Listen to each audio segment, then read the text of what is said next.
And if everything goes according to plan, we should have the results in by tomorrow.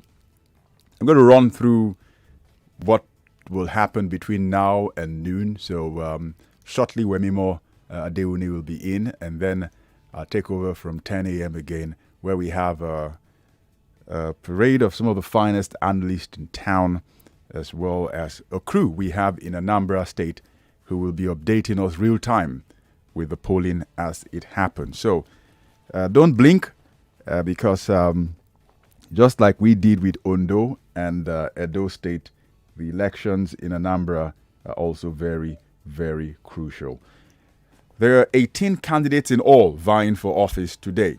18, according to INEC, and released by INEC, which will be taking part in today's election. 18 parties with the governorship candidates and their deputy. The party A, Ekene Alex Wank, was the governorship candidate, and the deputy governorship candidate is Francesca Aonlika Nene. The governorship candidate for the AA party, Doreen Ifoma Maduka Arisa, will be vying for office. She's one of the only female governorship candidate there. Then Chidibe Sunday Nameka is the deputy governorship candidate. AAC has Obi Sylvester Chukwudozie, who is the governorship candidate, and Okoye Pascal Chukwuebuka is the deputy governorship candidate for the AAC party. The ADC has its candidate Akachukwu Sullivan Nwankwo as its candidate. Its deputy governorship candidate is Lawrence Chijioke Ogwamadu. For the ADP, its governorship candidate is Prince Muezoke Afam Luke Douglas. His deputy is Chinyeruzo Amaka Nyanwa. For the APC, its candidate is Emmanuel Andy Namdi Uba. The deputy governorship candidate is so the APC has a change in its deputy governorship candidate, if I recollect. It's not reflected here, but I will. I know it's Okafo, but I'll look at that again and see why it's not reflected here. If you go after the APC's APGA's governorship, APGA's governorship candidate, Chukwuma Soludo, is the governorship candidate for APGA. Interestingly, I'm looking at the INEC website and hasn't updated the governorship candidate for APGA. This is before all of the Wahala and everything, but I'm sure that they know who they'll be voting for. The APM has got Eze Robinson Chukwuma, deputies Bunabo Felix Chukunon. So the governorship candidate for the APP is Zubike Philip Chetebu. Deputy governorship is Ogbona Jonathan Vinatus Nabike. For the BP party, Chika Jerio Keke, Chika Juliet Adibe is the deputy governorship candidate, another lady. Agbasi Malo Obiora Emmanuel is the candidate for the LP party. Mokwe Chinedu Peter is the deputy governorship candidate, and Ohajinkbo Leonard Emeka is for the NNPP. Nwude Henrietta Abele Chukwu is another deputy governorship candidate who is female for the NNPP. All right, I said that they had one female governorship candidate. I was wrong. There's another one for the NRM. Adaobi Uchenna Okweke. She is the candidate for the NRM. Samuel Chukwudi Lim Ifejika is the deputy governorship candidate. Then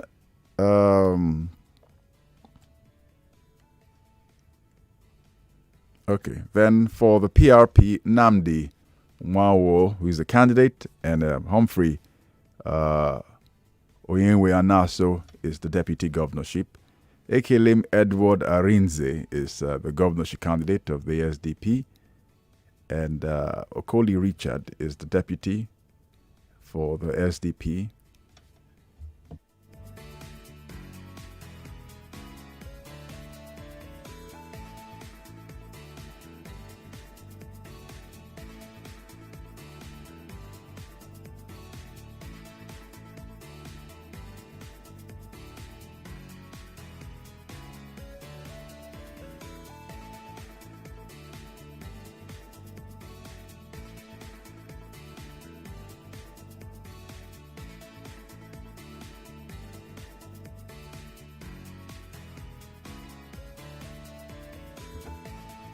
All right. For the People's Democratic Party, Valentine Ozigbo is the candidate of the People's Democratic Party.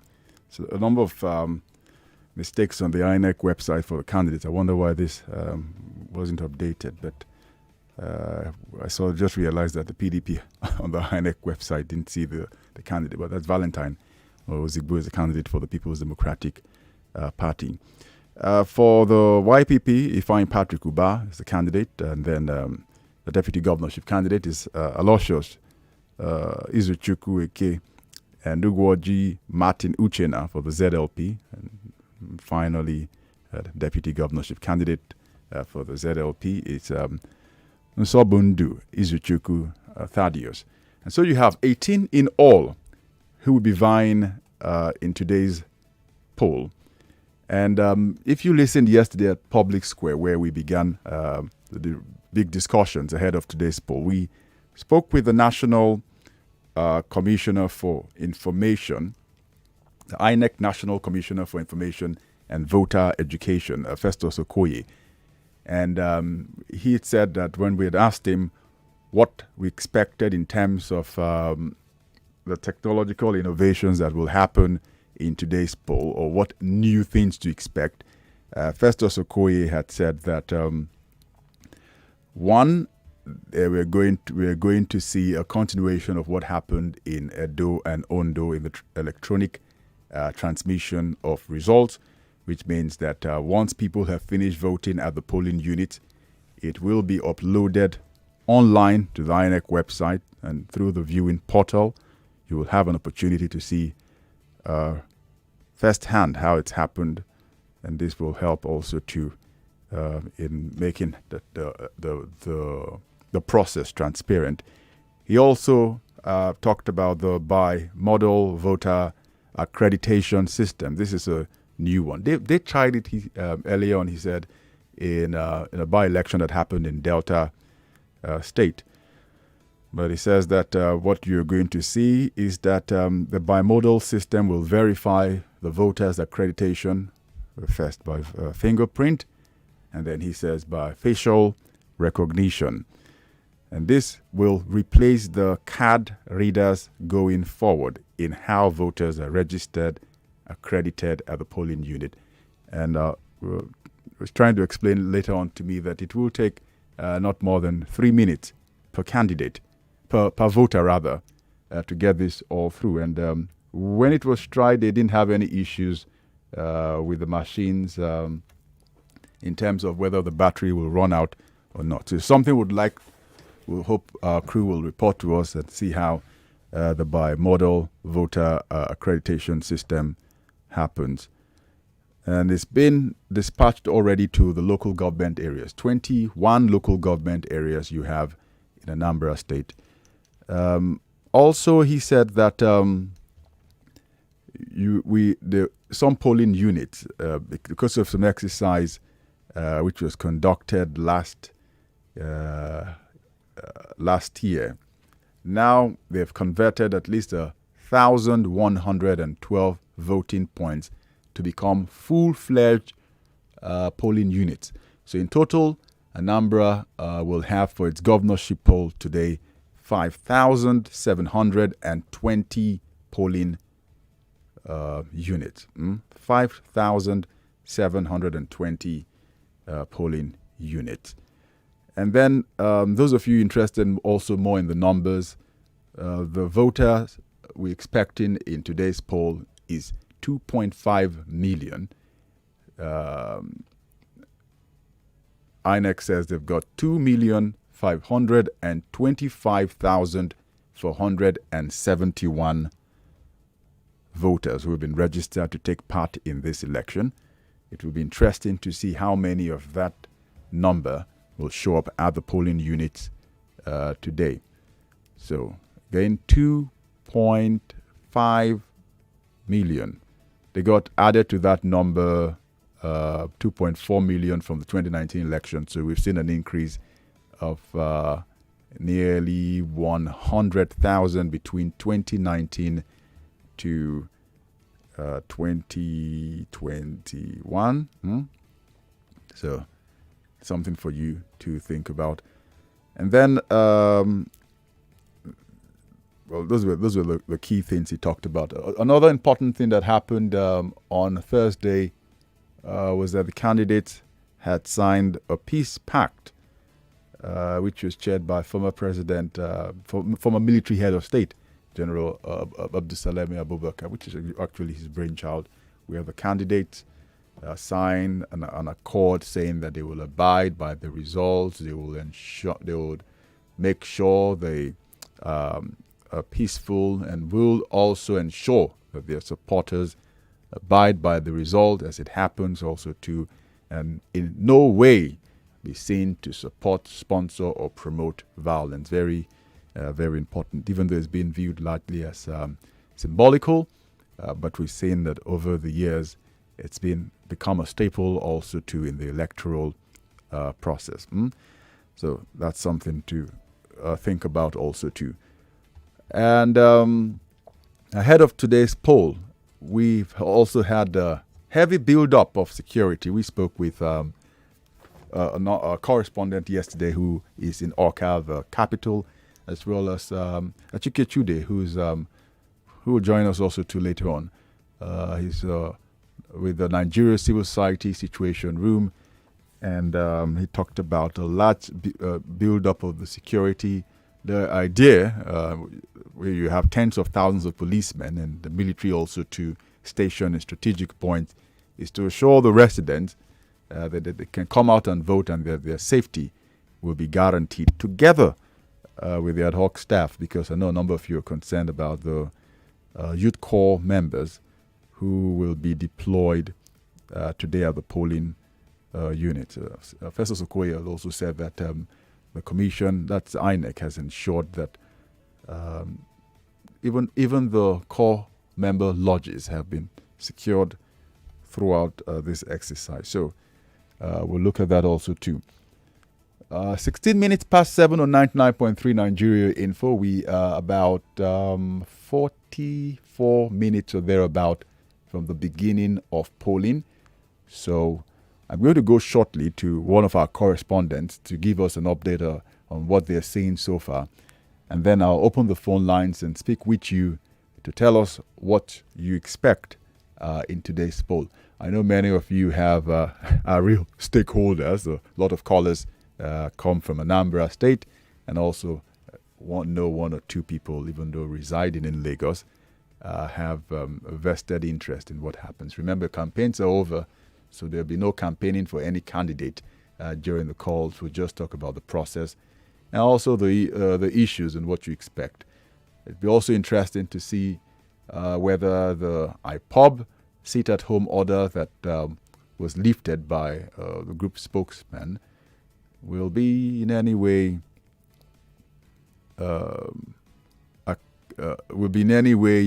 obeyed.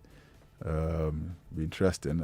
Everyone has called and asked people to step out and vote and make sure that their rights, their voting rights, are protected, and very importantly too, as residents and citizens of Anambra State, they vote their conscience and, of course, their destiny and the destiny of their children. 99.3 Nigeria Info is the Anambra Governorship Election special coverage. We are going to be on together with our crew from now all the way till noon. So we're going to go to our correspondent shortly, and then we'll have a quick talk with them and hear what they have to say.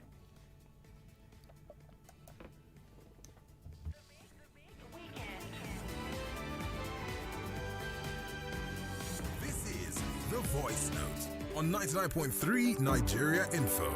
Let's talk. It was why we sang and danced in the night, why we lit fires that burned through the night, why we chose a flag colored in freedom, for now we would be kings in this our kingdom.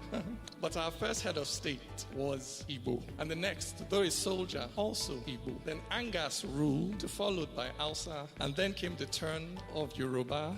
Then Hausa came back for a term cut short, when power was taken by an Hausa gunshot. Then Gwari claimed his turn to rule, but a mandate stolen was his downfall. Then Kanuri came, and it's quite probable that he'll still be ruling if not for that apple. Then Yoruba returned, not once, but twice. Then Hausa returned, but died in peace. Then they left us a while to worry and wonder. When it was over, Ijo had power, and after him came that titanic shift. And now we can see that Hausa is back, leaving me with this troublesome thought: where in all this is my own president? For where I was born is not where I'm from, and where I'm from is not my home. So when the tribes gather, I often wonder, who will I fight when you're both my brothers? Nobody asked when we were children, before we play, are you a Muslim? We shared a space that nobody claimed, but now you ask me to choose a side.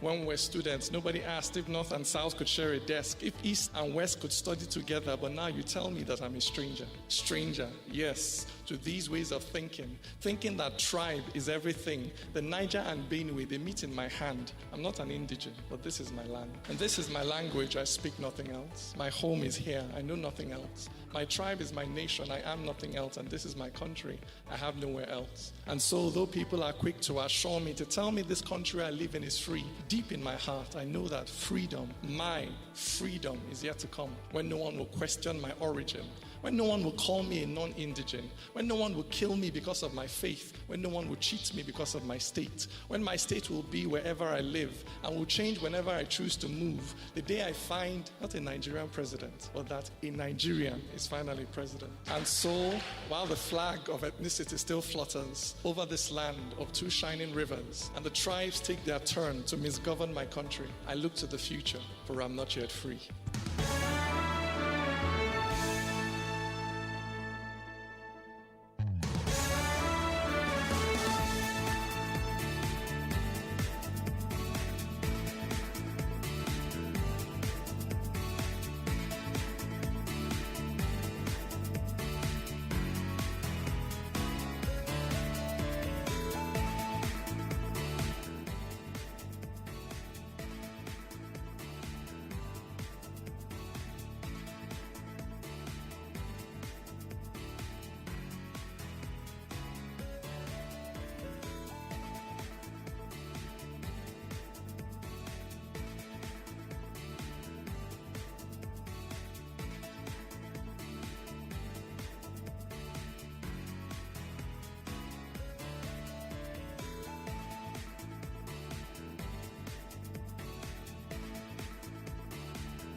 Well, welcome back. Election coverage, Studio 99.3 Nigeria Info.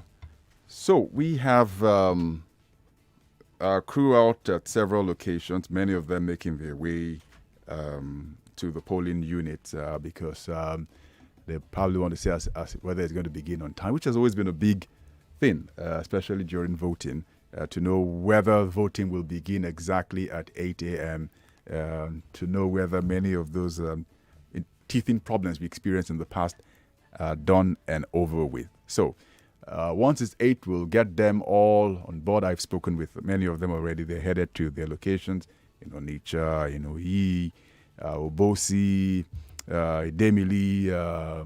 There's someone I know around Kenechukwu is at Oka. There are people also at Newi. So it's something I'm sure that you're going to love and will hear everything from. So I'm going to go off. Wemo is going to come in straight away, and then we'll run this all the way till noon on 99.3 Nigeria Info. Election coverage studio for the governorship poll in Anambra State. Please, let's talk.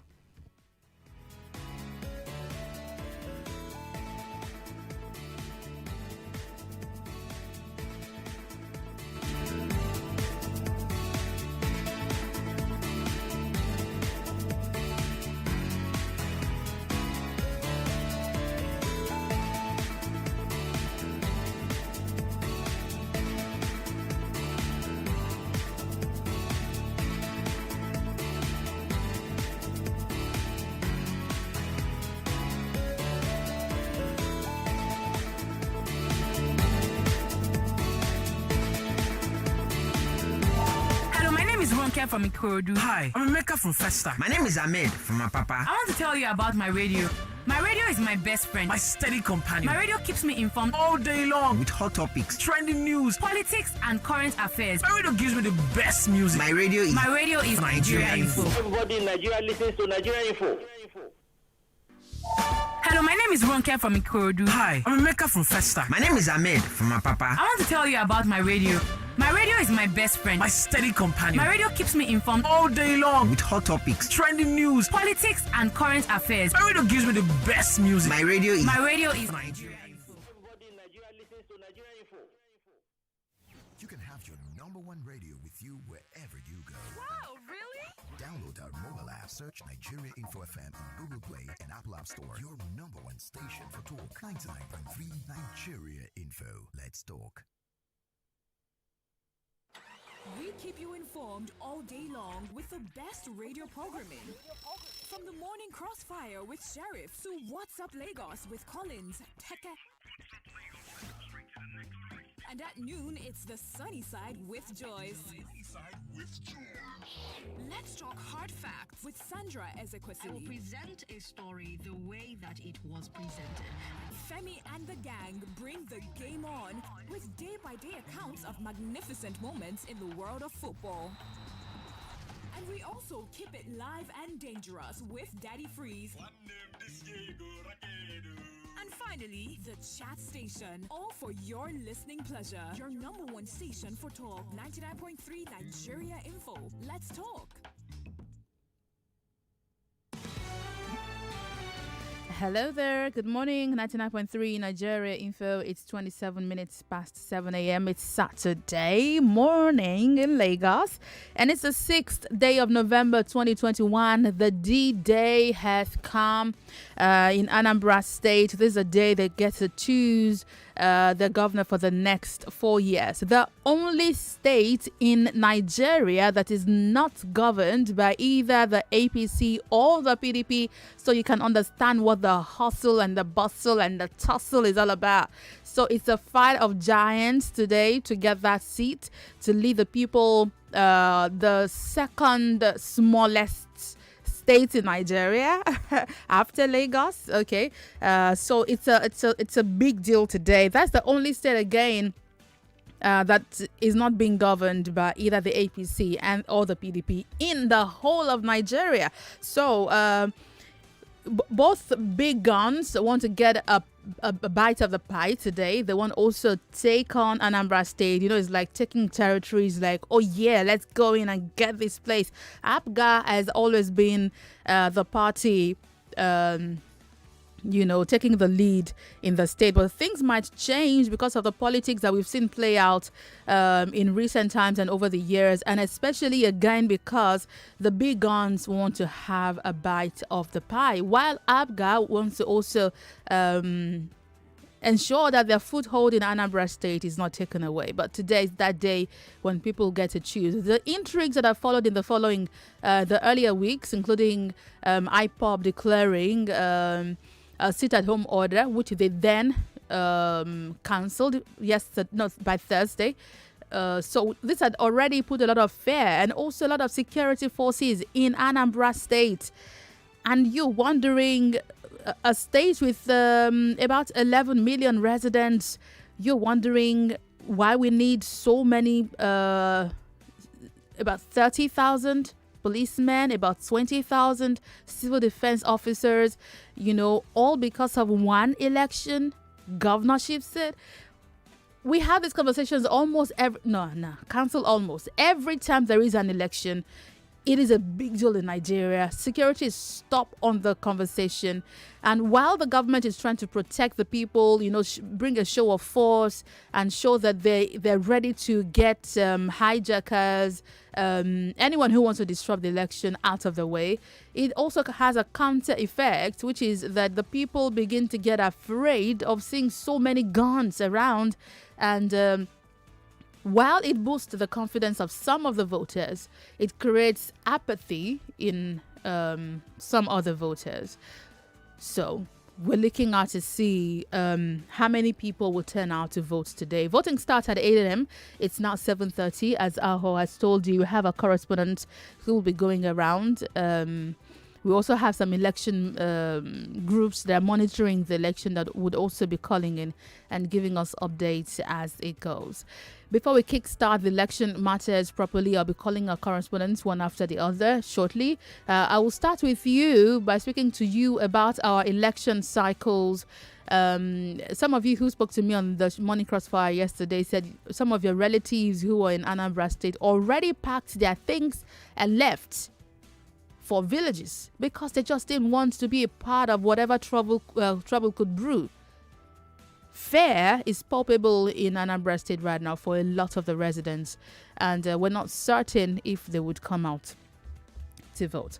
So 0700 993 993 993, that's a number to call. Remember that also months ago, since about May, in fact, the Vanguard reports that about 50% of INEC's non-sensitive materials had been destroyed in Anambra. I mean, it wasn't even election yet. We were getting reports of fire, burning up INEC offices, card readers, voting materials, and all of these things. INEC had tried to replenish these items, and they've told us that they are ready to go for today's election.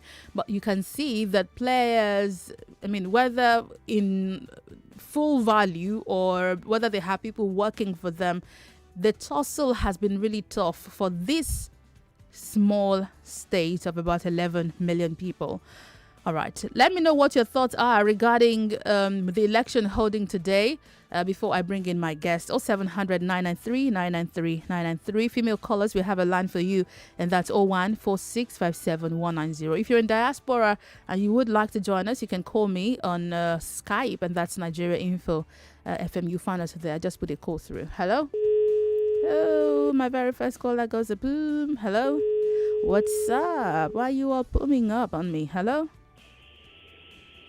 Hello? Hello? Good morning. Yeah, good morning. Am I speaking to Wedo? Yes, speaking, sir. Yeah, good morning. This is Mr. Collins calling from Obadore, part of Lagos. Welcome to the show. Quickly, let me comment about the election. The militarization that is going on in Anambra State as a result of the election, it was caused by IPOB. I blame them for that, even though they later resigned and in the opposition and called off the threat. They have already put that fear in the minds of the people. So, but be that as it may, I believe a number of people they will come out and vote to exercise their franchise. Definitely, we will see good news coming from Anambra State. We hope so too. Thank you very much for calling. I hope that the fear would not lock them up. Hello? Madam Winnie. Yes, sir. Good morning. Good morning. How are you? Very well, thank you. How was your night? It was good, thanks. I'm so much excited to have your voice this morning. Thank you. God will continue guiding you and protecting you. Amen. For your good work that you are doing. Thank you. My name is Azubike. I come from Elio Shedi. Coming to this Anambra State Governorship Election, the way I'm seeing the election today, I'm seeing it as an peaceful, democratic election. And whatever is in the high pop have already said, I believe that government have taken charge. I'm urging all the good people of Anambra to come out in mass to elect their governorship governor that can lead them for the next 4 years.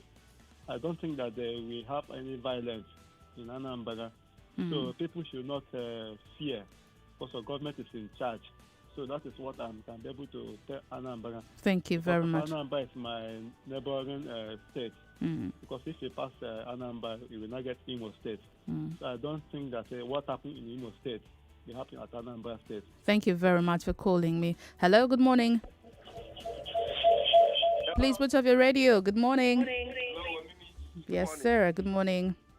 Can you hear me very well? Yes, I can hear you. What's your name? Yeah, my name is Joseph Mark.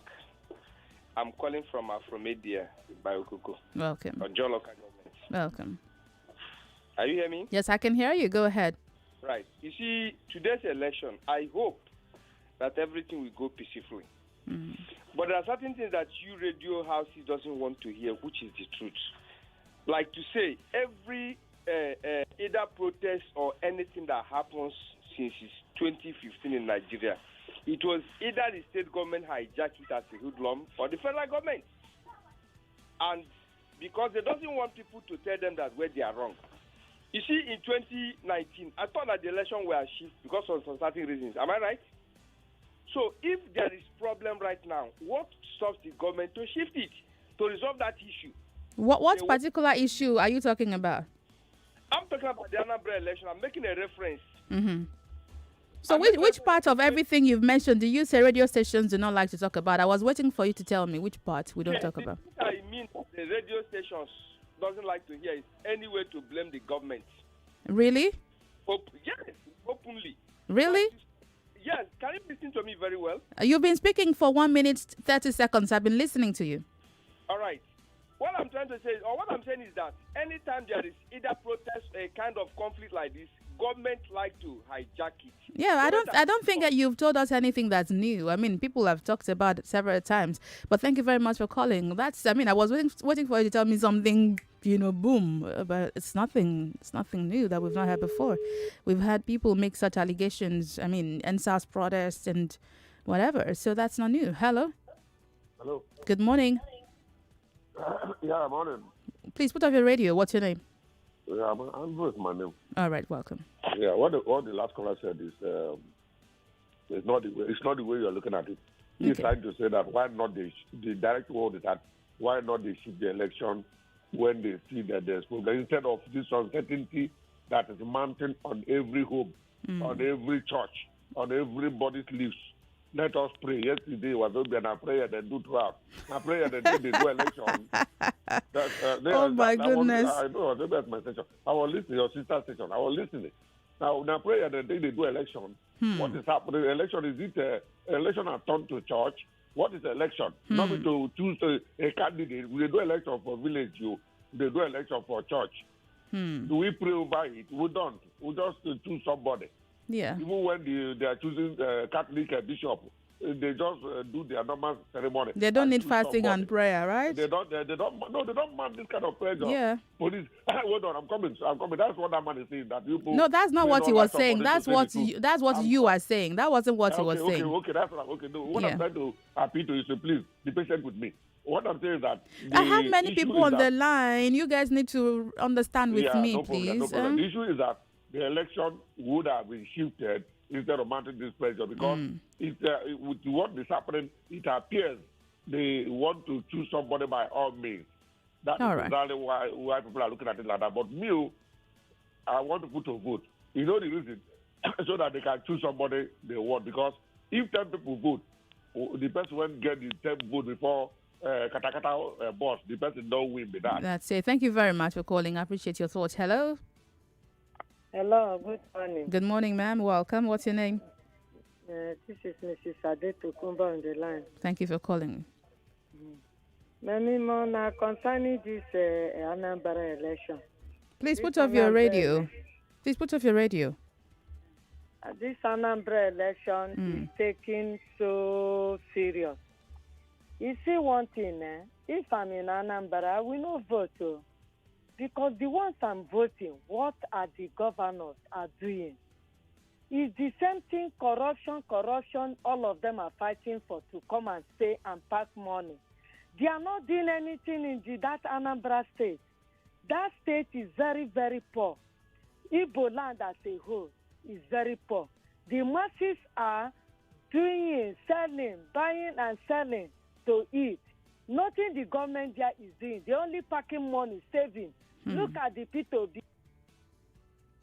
Hello? to east, to abroad. Is it what we are struggling to put them inside? All of them are the same. All right. Thank you very much, ma'am. Hello? Hello. Good morning. Good morning. Yes, welcome. What's your name? Yeah, my name is Chifu Gochuku. Thanks for calling me. And by the grace of God, I'm from Anambra State. Oh, good. It surprises me when people are talking about the state they don't know anything about.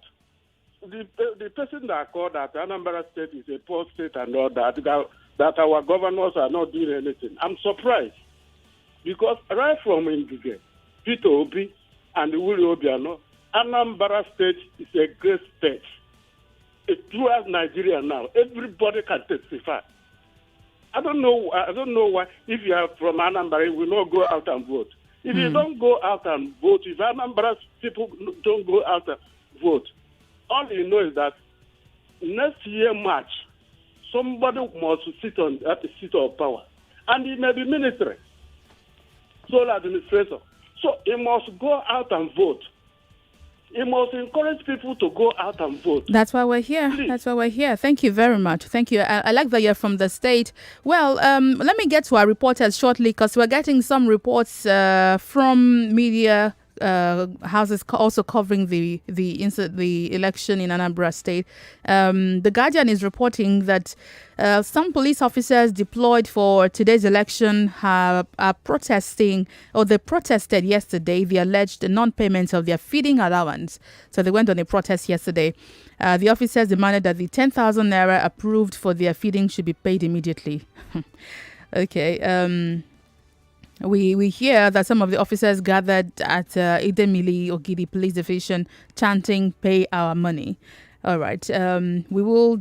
I'll get to some of our reporters shortly to confirm this to us and to be certain that the policemen are actually showing up to work today. Because if they protested yesterday, excuse me, are we certain that they intend to work today? If they don't work today, what's going to happen? All right, just give me a moment and I'll get to them. Hello?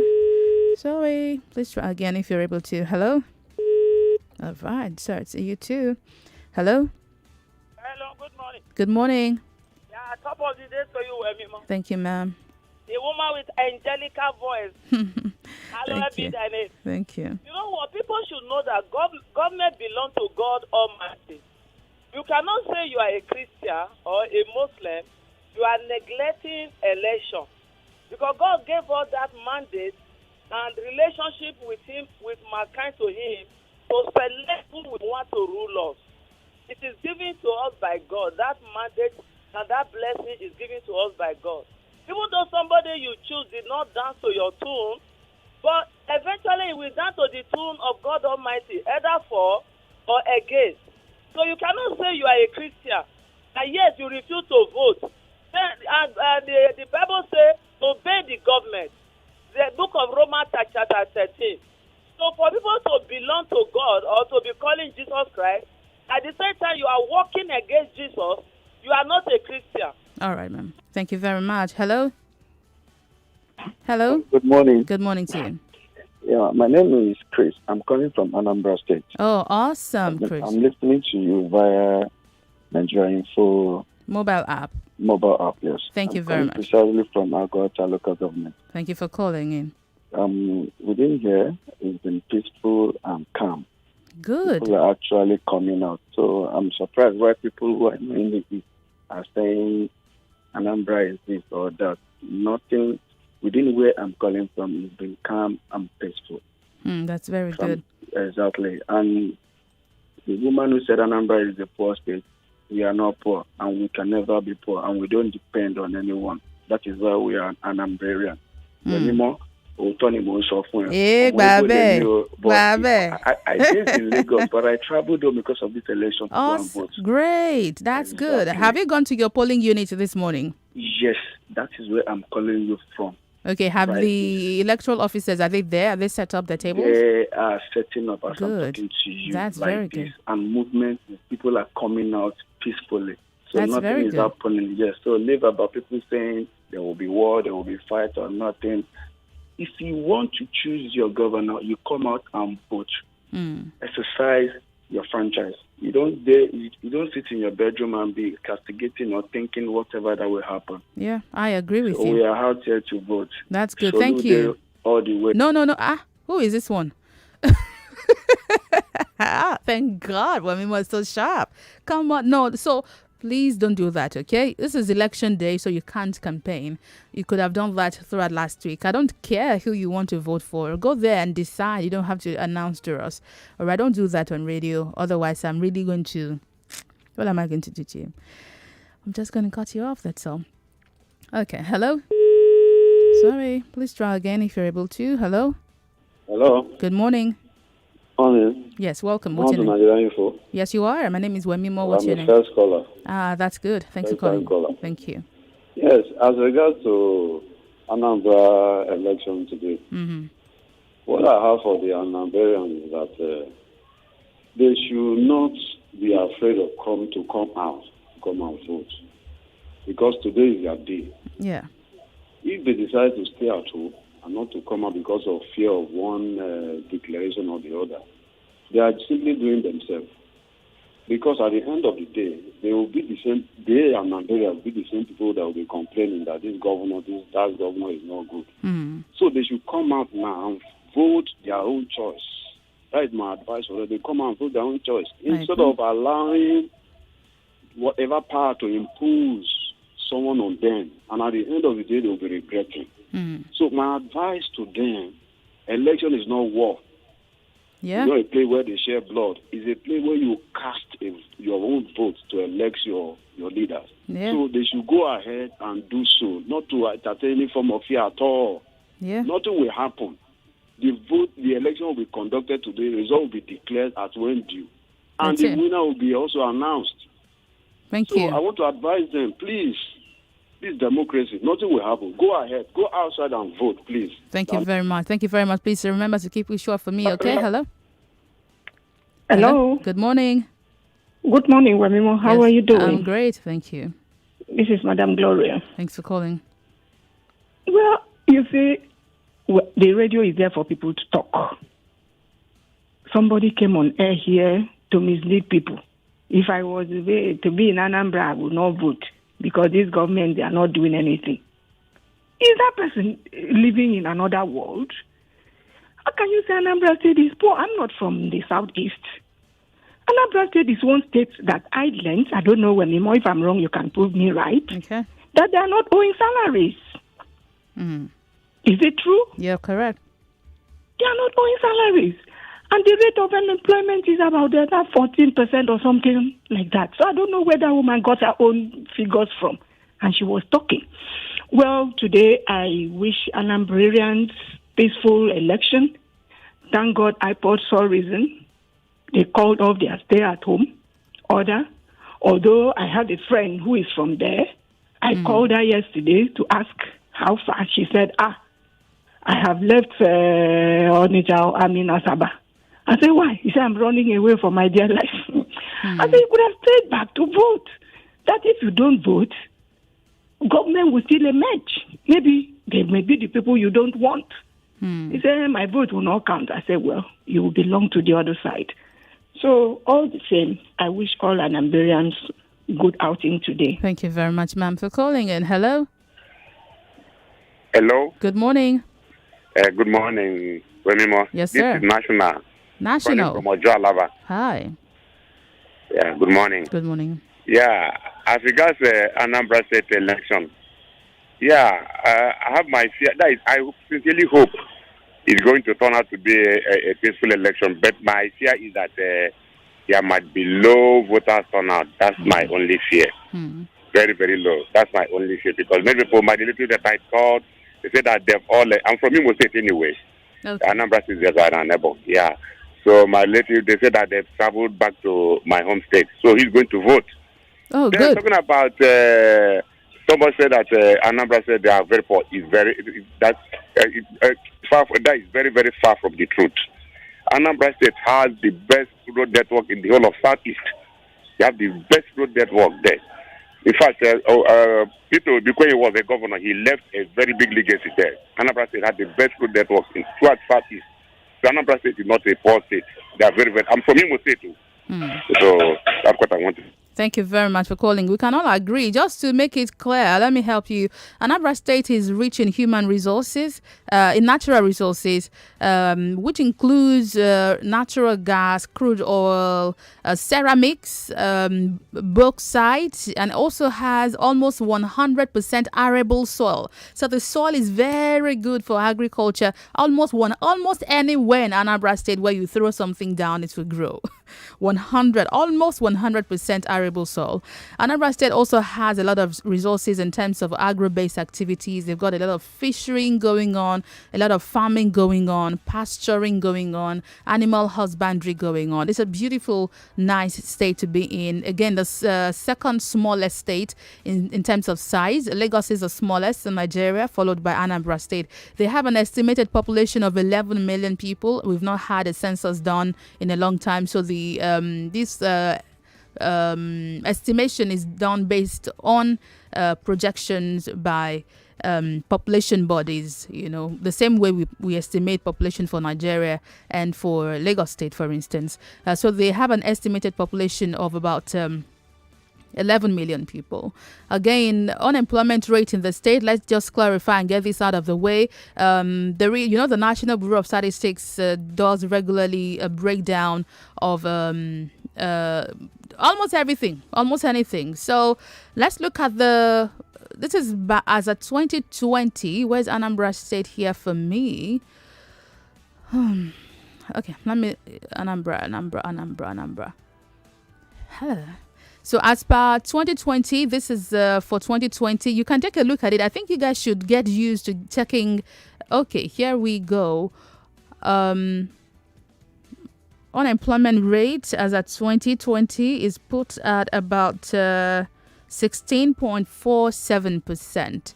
15.47%. 16.47%. That's one of the lowest because the highest here appears to be in Benue State at 43.52%.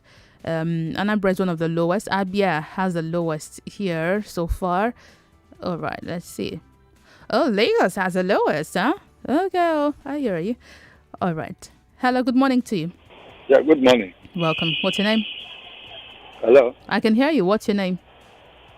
Hello. I can hear you. What's your name? Okay, yeah, Gabriel from Ikoyi. All right, make it quick for me, sir. Welcome. Yeah, I just joined you late. I stay in Anambra. I work with Anambra people for all years. The road network, out of the 21 local government, only 2 local government cannot say you cannot link together. They have the best road network even in Nigeria. Very good road network from local government to local. They are very close. Anambra just like Lagos State. The local government joined together. The other population you are saying Anambra is 11 million population. That's not true. What is the population? 2006 Anambra is about 4.1. You want to tell me they're able to add about 6 million in 12 years? I did not create the numbers, but I need to go on a break. Don't worry. Hey, we'll talk people, about it. I have good information for you that will put smiles on your face, blow your mind, and could possibly make you rich. There's a cryptocurrency called Shiba Inu. It turned people's $100 into unbelievable massive returns in less than 2 years. If you doubt it, I urge you to research it on Google. Other powerful cryptocurrencies such as Bitcoin, Ethereum, BNB, and others have also made lots of people billionaires without stress. Despite this, some people have also lost a lot of money due to ignorance and carelessness. Well, we are pleased to invite you to an explosive cryptocurrency seminar where we'll teach you the greatest secrets in the cryptocurrency space that will enable you make lots of money and lose none of it. Yes, I said it. Make lots of money and lose none of it. And guess what? All this is free. All the lectures, all the enlightenments, all the knowledge, free of charge. How to enrich yourself, how to empower yourself, how to make more money and lose none of it. This is happening today, the 6th of November, 2021, 8 p.m. prompt. Send a WhatsApp message to 081 69 24 0405 081 69 24 04 and 05. You can also chat us up and follow us on Instagram at TwitterCoin. That is TWETACOIN. TWETACOIN. Don't miss out on this amazing opportunity to amplify your financial status. More news and information coming up. We'll be back in a moment.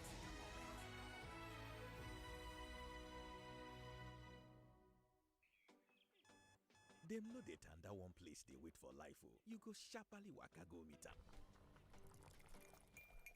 No be how many chance wey you get na im matter o. Na wetin you take am do na be the koko. As day dey break dey go, cup after cup, with better smell wey dey tinkolo body. And omyomyo taste of Nescafe 3-in-1. Your day don't start gidigba be that o. E con still finish gidigba. Nescafe don't land now for sachet for shinkily 70 naira. With Nescafe, everything don't start be that o. To grow a business in Nigeria, your connections have to be strong. And I'm not talking about some godfather in the villa or plugs in the corridors of power. No, it's the small, everyday connections like how quickly do you address customer queries? How effectively do you track your staff progress? Yeah, that's the kind of connection we're talking about. And to be that connected, you need a reliable partner like Airtel Business. That's right. With Airtel Business, you enjoy reliable, unlimited fixed internet that keeps all your business connections seamless. You also enjoy 24/7 dedicated care lines. Contact Airtel Business at ng.airtel.com today. Airtel, the smartphone network. My guy, is this the latest phone? Yes, now. I bought it last week. Chai, can I see it? Sure, but be cool. Handle with care. No worries. My new phone. Calm down. That's not a big deal. It's Jumia Black Friday, and this is a big deal. Get involved in our biggest sale of the year from the 5th to the 30th of November. Enjoy big deals up to 50% on tech and electronics, fashion, health and beauty, groceries, and many more. Visit the Jumia site or download the app to shop all deals. Jumia. Every day is Black Friday.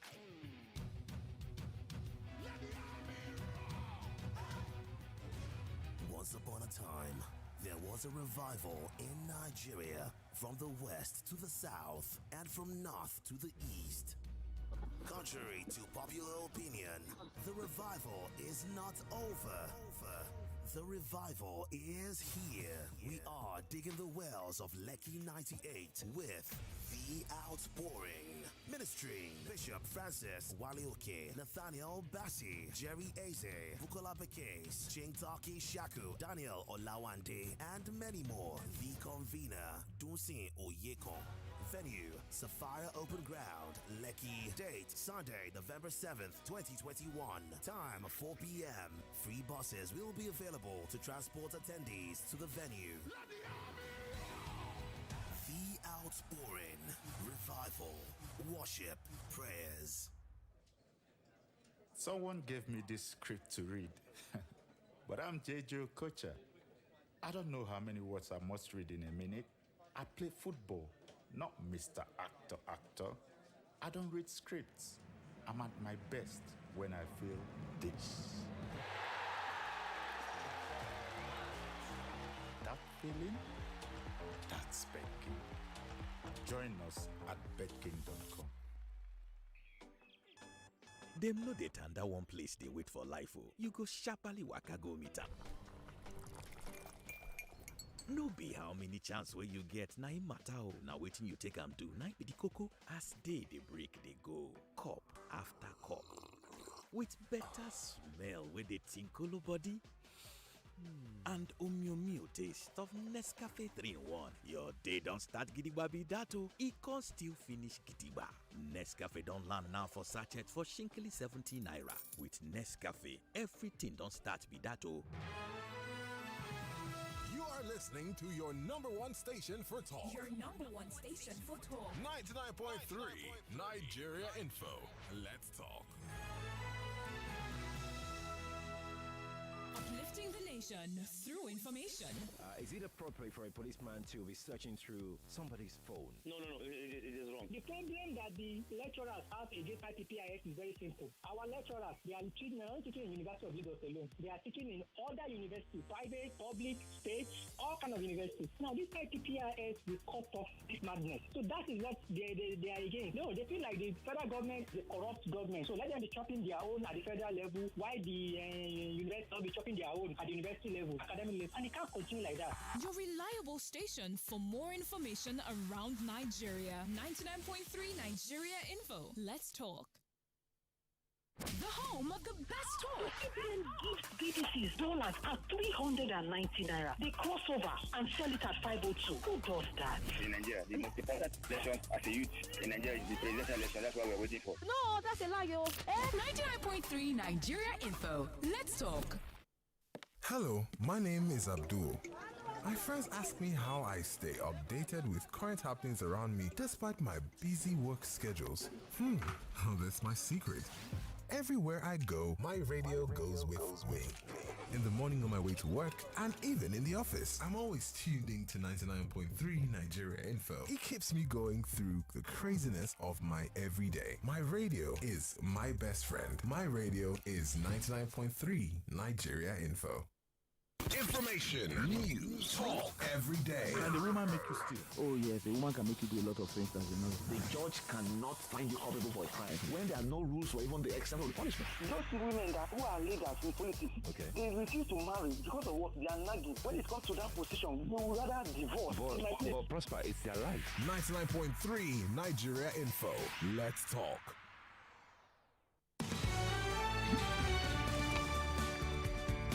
All right, guys, welcome back. 99.3 Nigeria Info. We're here giving you coverage of the Anambra election. Voting should have started by now because it's 8:01 in the morning. So we hope that voting has commenced. I'm glad that we had Chris call us from Anambra State, who says he's right there and that he has stepped out to his polling unit, and the electoral officers are already voting, already setting up to vote. By the way, there were conversations around should we use core members, as ad hoc staff in this election or not. Well, the back and forth went on for so long, but we realized that INEC decided to, where is it? Here. INEC decided to ensure these core members that would be working during this election today. I'm looking for this page again. INEC has provided insurance for them because, I think that's just the right thing to do. No matter where the core members are working from, it's just important, it's just good for them to be insured just in case anything happens. Gosh, I didn't just close this page now, did I? All right, I'll get back to you in a moment. Some of our correspondents are also ready for us. They're already moving around Anambra State, so they'll tell us how voting is coming along. Right now, INEC told us that there were 2.5 million registered voters, and there are also 18 political parties ready for the election. Again, this would put to test the readiness of INEC to conduct a truly hitch-free, fair and credible general elections across Nigeria. With this, there are about 5,720 polling units, 5,720 polling units. There'll be no voting at all at 86 polling units because there are no voters there. This is according to INEC. INEC says in those areas there are no voters. So these 82 polling units have been struck off. There'll be no voting there. But overall, there are 5,720 polling units. Remember, INEC has created more polling units to make voting more accessible to people across the country in all elections. There have been, again, a series of violent attacks in previous months on facilities of INEC, leading to burning of materials, and non-sensitive materials, though. But INEC tells us that they are ready for elections, and it's 4 minutes past 8. So let's see how well they are doing in terms of readiness. Anambra has 21 local governments, and election has started officially. But we don't know if it has started on ground and in reality. So for core members, again, ANEC has provided some form of insurance for them against death in the issuance of in the instance where something happens to them while they're working on the elections in Anambra State. So that's it. While we get our correspondents on the line, I'll keep talking to you, and then my guest would also join us in here shortly. Hello, good morning. Hello. Good morning. Welcome. Good morning, Mr. Mamimu. Welcome to the show. My name is Emmanuel. Thanks for calling. I'm calling from Kotu area of Lagos. Okay. I am from Anambra State. In fact, I'm from Epusigo local government. Yeah. Anambra is a very peaceful state. Bearing what started happening in the last few weeks, the state is made up of very industrious citizens. What the state needs is good governance, just to provide basic amenities. The state, the famous Navy market or the general market, my people are very industrious. So we just need to go out and do this election and get it over with and go on with our lives. Thank you. Thank you very much. So the insurance provided for core members is called the Electoral Hazard. It's a group personal accident policy that covers death by accident, temporary disability, permanent disability, and medical treatment due to accident. This was announced recently on the 3rd of November by the Chief Press Secretary to INEC, Chairman Rotimi Oyekomi. And he noted that the Commission had insured all ad hoc staff, including NYC members engaged for the Anambra governorship election. So we're not certain. I believe there should be some insurance for INEC staff. I mean, not ad hoc staff. They are full value staff. I hope that there is some form of insurance also for them. So they've made this kind of a standard practice for every election now, that there will be something called electoral hazard. It's a group personal accident policy that protects this ad hoc staff. Hello? Hello? Okay, I cannot hear you. Hello? Yeah, Wemimo. Good morning. Yeah, good morning. Baba G calling you. Thank you. Yesterday, I could not even speak to you. And this morning, I'm trying. Your voice, honestly. What about your voice? They're okay? Yeah, they're well. Yeah. They're well. Thank you. Yeah. Quickly, Anambra, the election. I come to mind myself that Anambra is one of the most peaceful states in the entire southeast, if it's not Nigeria. Because of, the way they do their own things, even if they have a very large market there. But of recent, they turn oil. But we thank God, IPOB have called off the sit at home, and I believe they should stick to it. But at the end of the day, we will know. Because I remember that Monday sit at home, there were conflicts. You remember when, some group we call it, of the other group we force it. Hello? Yeah, I'm hearing you. Hello? Yes, I can hear you. Go ahead. I said, the last time, Monday sit at home, the IPOP call it off. We surprised other groups started enforcing it. As I hope today, people will go out and vote for the candidate of their choice. Thank you.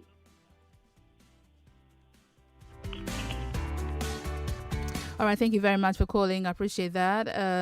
Again, Anambra State is a very resourceful state. In fact, looking over what the state is. I mean, in my research just before this program, I'm highly impressed. I feel like packing my bags and just moving to the state sounds like a very cool, place to be in.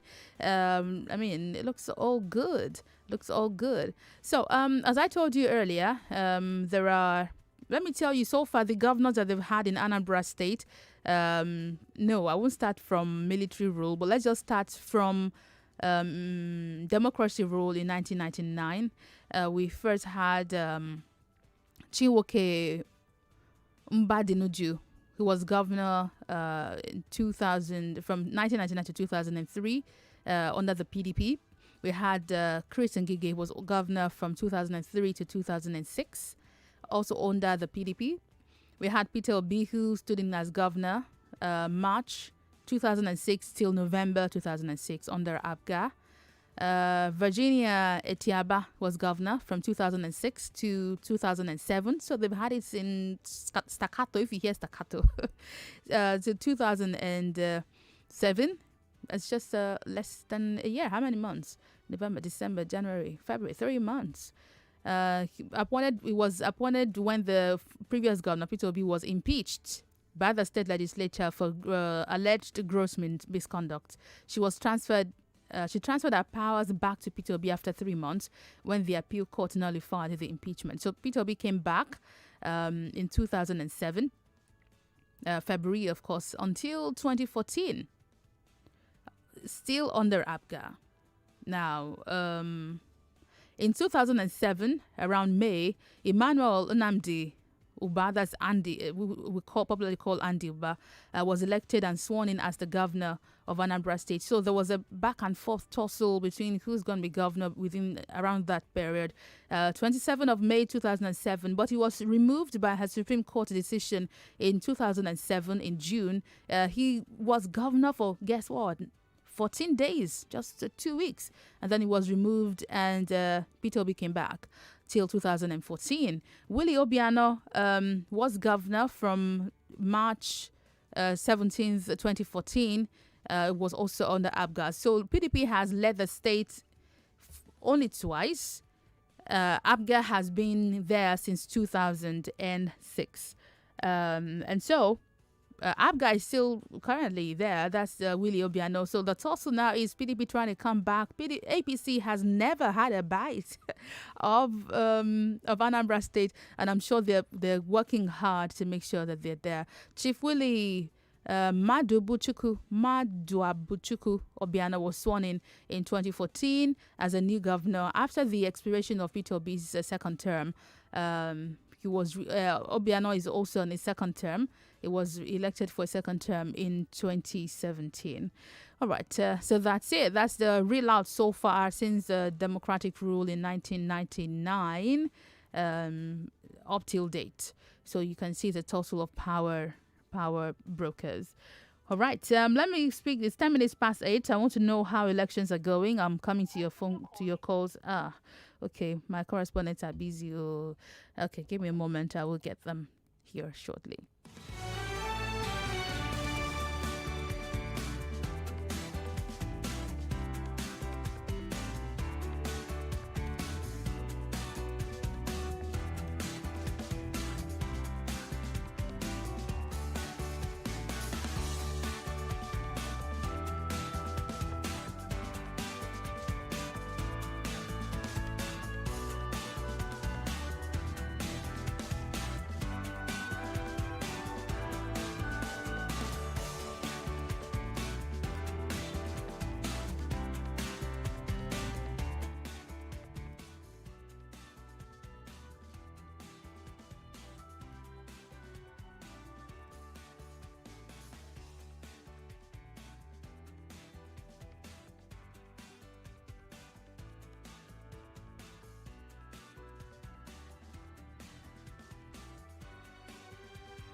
Okay, well, I tried to bring them on here. Of course, they're all trying to, they're moving around Anambra State, various local governments.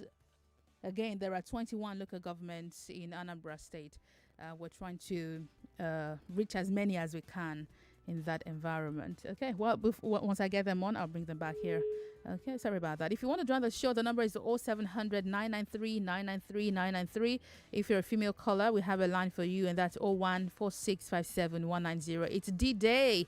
Anambrarians, as they are referred to, will today decide who would govern them for the next 4 years or more, in case the person wins another term. But it's a choice to choose a leader for the next 4 years.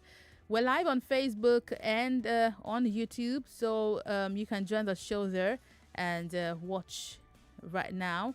And also leave me your comments there so that I can read from you in case you cannot make it through to the phone lines. Hello? Hello? Good morning.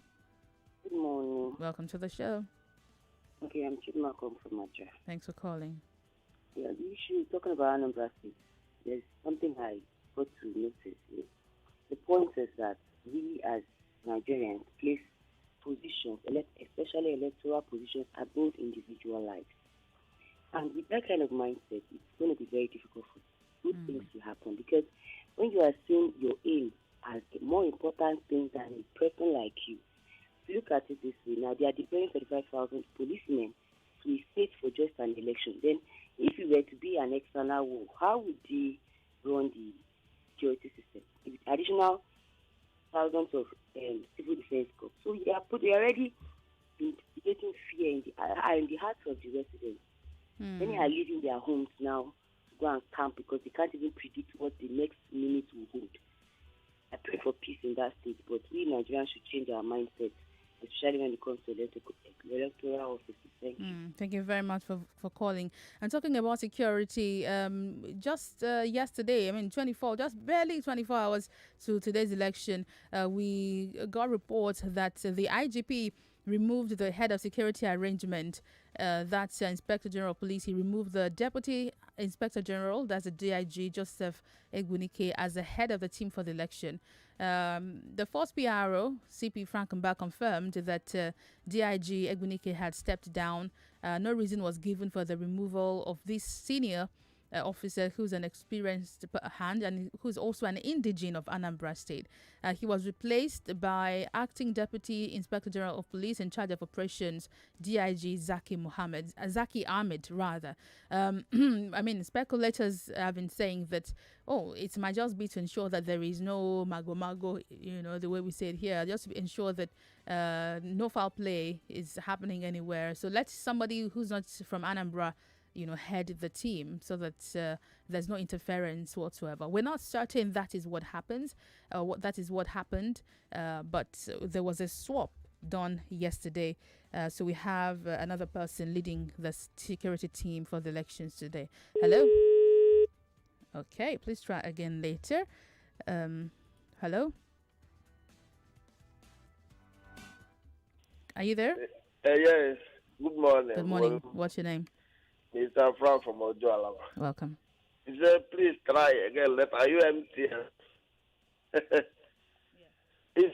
In as much as we are talking of Anambra, how industrial they are, how peaceful and everything. But we should not forget that Anambra is that state that if you have your cash in your pocket, you have to hold it tight. Really? Just like Lagos? If you know tight and rope,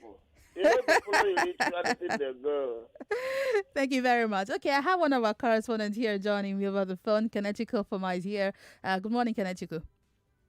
Good morning. Yes, good to have you here. So tell me where you are right now. There are a lot of speculations going on from this side of the country. We want to know precisely what's happening in Anambra now. 18 minutes past 8. Can you tell me?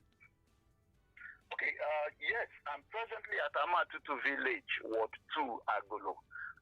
And this is the polling unit for former governor of Anambra State, two-time governor of Anambra State, Mr. Peter Obi. And the situation here is zero. There are no INEC officials yet as at 8:18.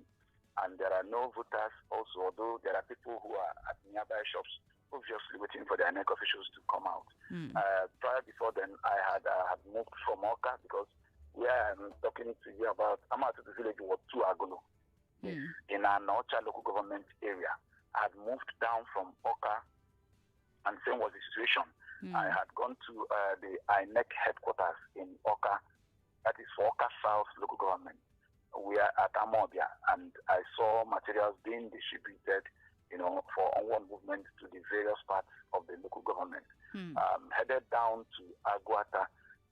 So far, all the polling units had passed. None had any activity, activity going on. And as events unfold, I'll bring you details. All right. Thank you very much. Just before you go, we had a report that yesterday policemen in Anambra State protested non-payment of their feeding allowance. Can you confirm for us if that really happened? Okay, I would say, because I spoke with the DIG operation force headquarters, Zaki Ahmed, who is in charge of the police team for this election in Anambra State. And he did say that this is the first time that the IGP is ordering the payment of allowances of police officers on election duty before the election. What he's actually trying to say is that the policemen had actually received, all allowances due them, and he was asking, asking us, the media people, to commend the IGP for doing that. How the issue of protest by police officers over non-payment of allowances comes up yesterday is a serious source of concern. I would like to know at this point who is actually telling the truth, because the DIG had confirmed, while I spoke with him, I have him on record, that they had been paid ahead even before the election. And he's saying it's the first time it's happening. So, the DIG, Zaki Ahmed, is saying that the police officers have been paid their allowances. So what were they protesting yesterday? That's the issue. Who is actually telling the truth?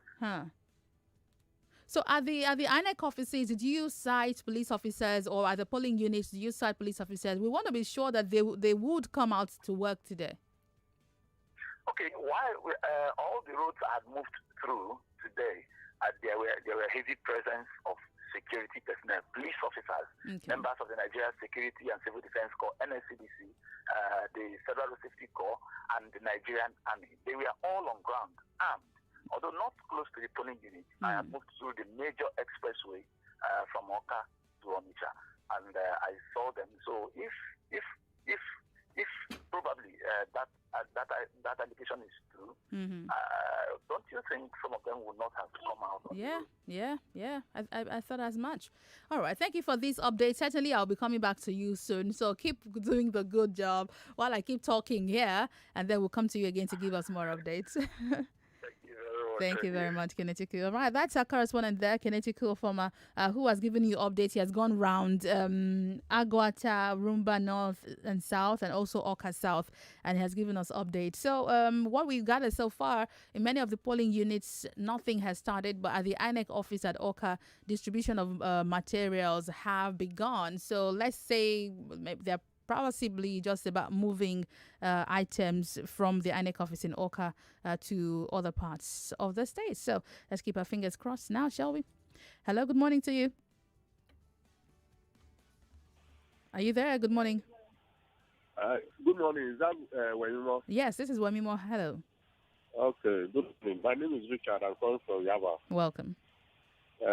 When you were mentioning the governors that have ruled Anambra State, the first governor you mentioned was, you said Chimaroke. Chimaroke Ndamani was governor of Enugu. Their first governor was Ezefe, that elderly man that has white, long beard. I think not that I'm thinking. Chinwoke Mbadinuju. I hope I'm trying to pronounce the name correctly, but it's a Chijioke. Chinwoke rather. Chinwoke Mbadinuju. Okay. Yes, that's the name I mentioned. I thought you said Chimaroke Namani. Namani Bawo. Chinwoke Mbadinuju. Yes. I said their first governor during the Obasanjo regime, that 1999, was SDC. Anyway, that's just what I want to chip in, Sha. Thank you.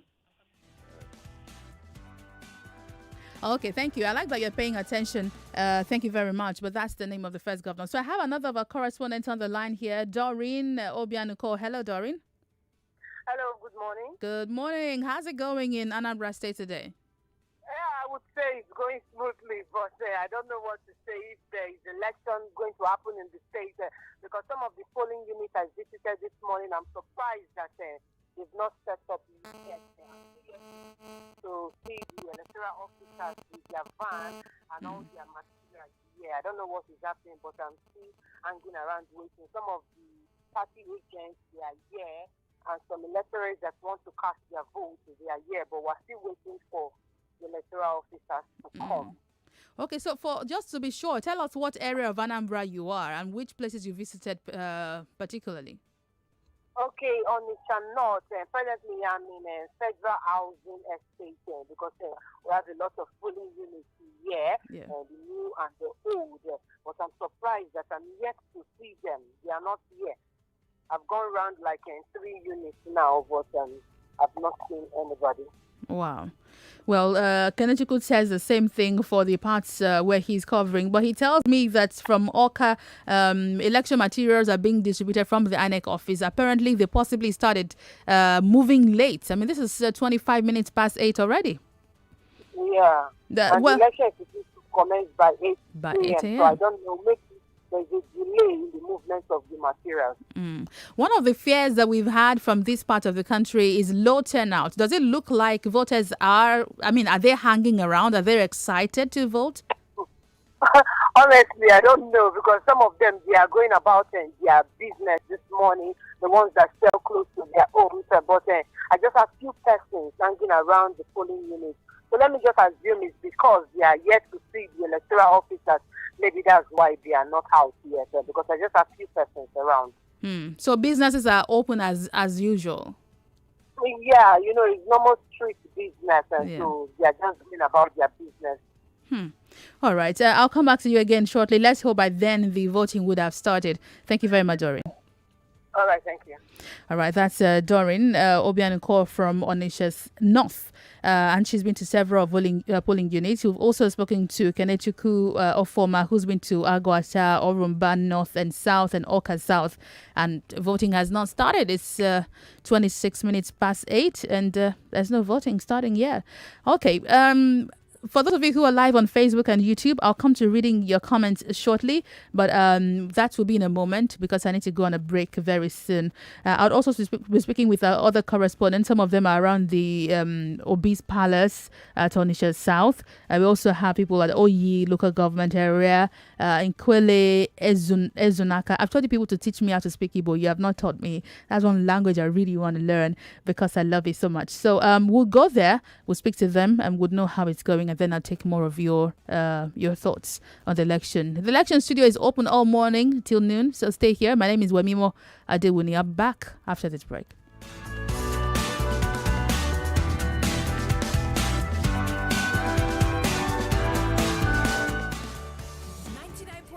Nigeria Info, your number one station for talk. Let's talk. This is an infomercial. Apologies, Jerry. No information there. So we're back. Let me take some of your thoughts while I bring other correspondents on the line. Is somebody here? Hello? Okay, no, he's gone. Hello? Hello, Wenima. Good morning. Good morning. How are you? I'm okay. Yeah, welcome. I'm good. Thank you. My name is Benjamin Chideba. I'm calling right now from Banana Island. Thanks for calling me. Yeah, first of all, I want to comment and give a kudos to those elders that talk to IPOB and talk to some of their individuals for them to return their sword if there is any problem they are planning for today. So I wish them a good turnout for the election. And the problem there, and I believe that where the problem will come from is from those military and the police that's supposed to be on duty to make peace. So let them not try to create any trouble or any excuses today. That's the reason why some of the people now stay for their house. That I'm urging them to come out and vote. And again, the INEC have promised since all this that they are ready for the election. Why are they not now? It's not 8 o'clock. The election is supposed to start. Yeah. Why are some of all those electoral materials haven't get to the destination where people supposed to vote? I believe that's one of the things people are still expecting to see them before they come out to vote. Yeah, I believe so. Let them come. Let them perform their duty. Yeah. And Thank you. Then other allegations on all these voters, that's my own Thank statement. you. Let Anambra come out and vote. Thank you very much. I'm taking calls on Skype now for those in diaspora. Star Silver Sliver, hello. Hello, yeah, Wamiwa. Good morning. Yeah, good morning. Welcome. Want to tell me your name? Yeah, Star Silver, calling from Dakar, Senegal. All right, welcome. Yeah, I decided to go off news for a while. So I said, let me come back because Nigerian is almost killing every day, every time. So let me go to Anambra election. I'm from Anambra State. I'm from Nnewi North. Oh, good. Understand? So let me be honest with you guys. People will not turn up. Because even I called my family personally to nobody should come outside. Wow. Why on earth will you deploy how many 20 civil defense, 30-something thousand policemen, soldiers? Are they going for war? And you know, this police, the Nigerian police, there is the way they work. Some of them, bad eggs of them, there is the way they work.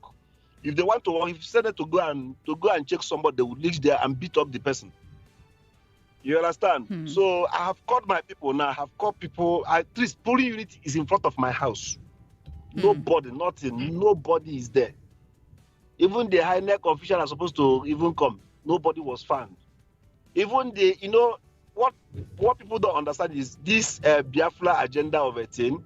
There are so many groups. They have DOC. They have IPOB. They have so many of them. IPOB said they call off election. DOC said they had not call off election. So they also have factions. You understand? So that is it. But we just pray. Let there be peace. That is the only thing. I have to tell my family nobody should come outside. Everybody should be in their house. Thank you very much. Thank you very much. Because it was calling us from Senegal. All right, thank you. If you're in diaspora, and you want to reach us, you can call on Skype, and that's Nigeria Info FM. You'll find us there. You can reach out to us. Hello. Hello, Momima. Good morning. Good morning. I can hear you. Good morning. Can you hear me? Good yes, morning. I can hear you. Good morning. So, about the election in Anambra State. Yes. The last caller said he told his people not to come out. That is wrong. If they don't come out, they want Obia not to remain as governor. They don't want to choose a better candidate. But he cannot remain as governor now. Urge people to come out and vote. That mob has been defeated and they cannot do anything anymore about it. They have been defeated. All right, thank you very much for calling. I appreciate your thoughts. Hello. Whoa, please try again if you're able to. Hello. Hello. Yes. Good morning. Good morning. How are you? I'm fine, thank you. You have Mr. Sam calling from Italy. Okay, please go ahead. Yes, we thank God that as of this report that we are receiving from you, the atmosphere is peaceful and calm. As regarding the electoral officers, hello? Hello? I can hear you. Go on. I'm killing two birds with one stone. So go ahead, yes. Okay. So as regarding the electoral officers being at the various polling booths or booths, even in Lagos State, when we have election, where do we ever have the electoral officer being at the polling booth before? In time. I've personally not seen it happen before. Like you get to the polling unit 5 minutes to 8 and they're ready. I've never seen it before. The bottom line is that they will be there. Thank God one of the reporters said he was in the headquarters. They have started dispatching the officers. Yes. So they are on their various polling booths. Yeah. And they should expect. And as to whether some people call people not to go out to vote, they are not doing the people good. It's the service they are doing one to themselves, two to the nation. And the person of police are not there to threaten people, is to maintain peace and order. And we should encourage them to do that. We shouldn't anticipate any violence or police going to hurt the people. Thank you very much. Thank you very much. So, so far we've gathered that everywhere is quiet and peaceful. So, if you're in Anambra, you have people there, tell them to go out to vote. Why not? I mean, if there's peace and calm, why shouldn't you vote? Hello. Oh, sorry about that. Please try again. Hello. Hello. Good morning. What's your name? Yeah. Good morning, Wemimo. Yes. Okay. I wonder why. I wonder whether INEC listed those polling booths. I don't know how many polling booths that will be no election from. About Listed 86. Them. They list them so that eventually we'll be sure that no vote, came in from there. I think that's very important, so that eventually they won't tell us that voters showed up there. I get you. Thank you very much. So I have another correspondent ready for me. Joseph Olo is here. Joseph, good morning. Good morning. Yes, welcome. So tell me, where in Anambra are you? What's going on? Has voting started? Voting has not started. I'm in Onitsha and I'm roaming around, checking all the polling units. For now, I'm in MCC in Onitsha, MCC. But my first stop was Obi Palace.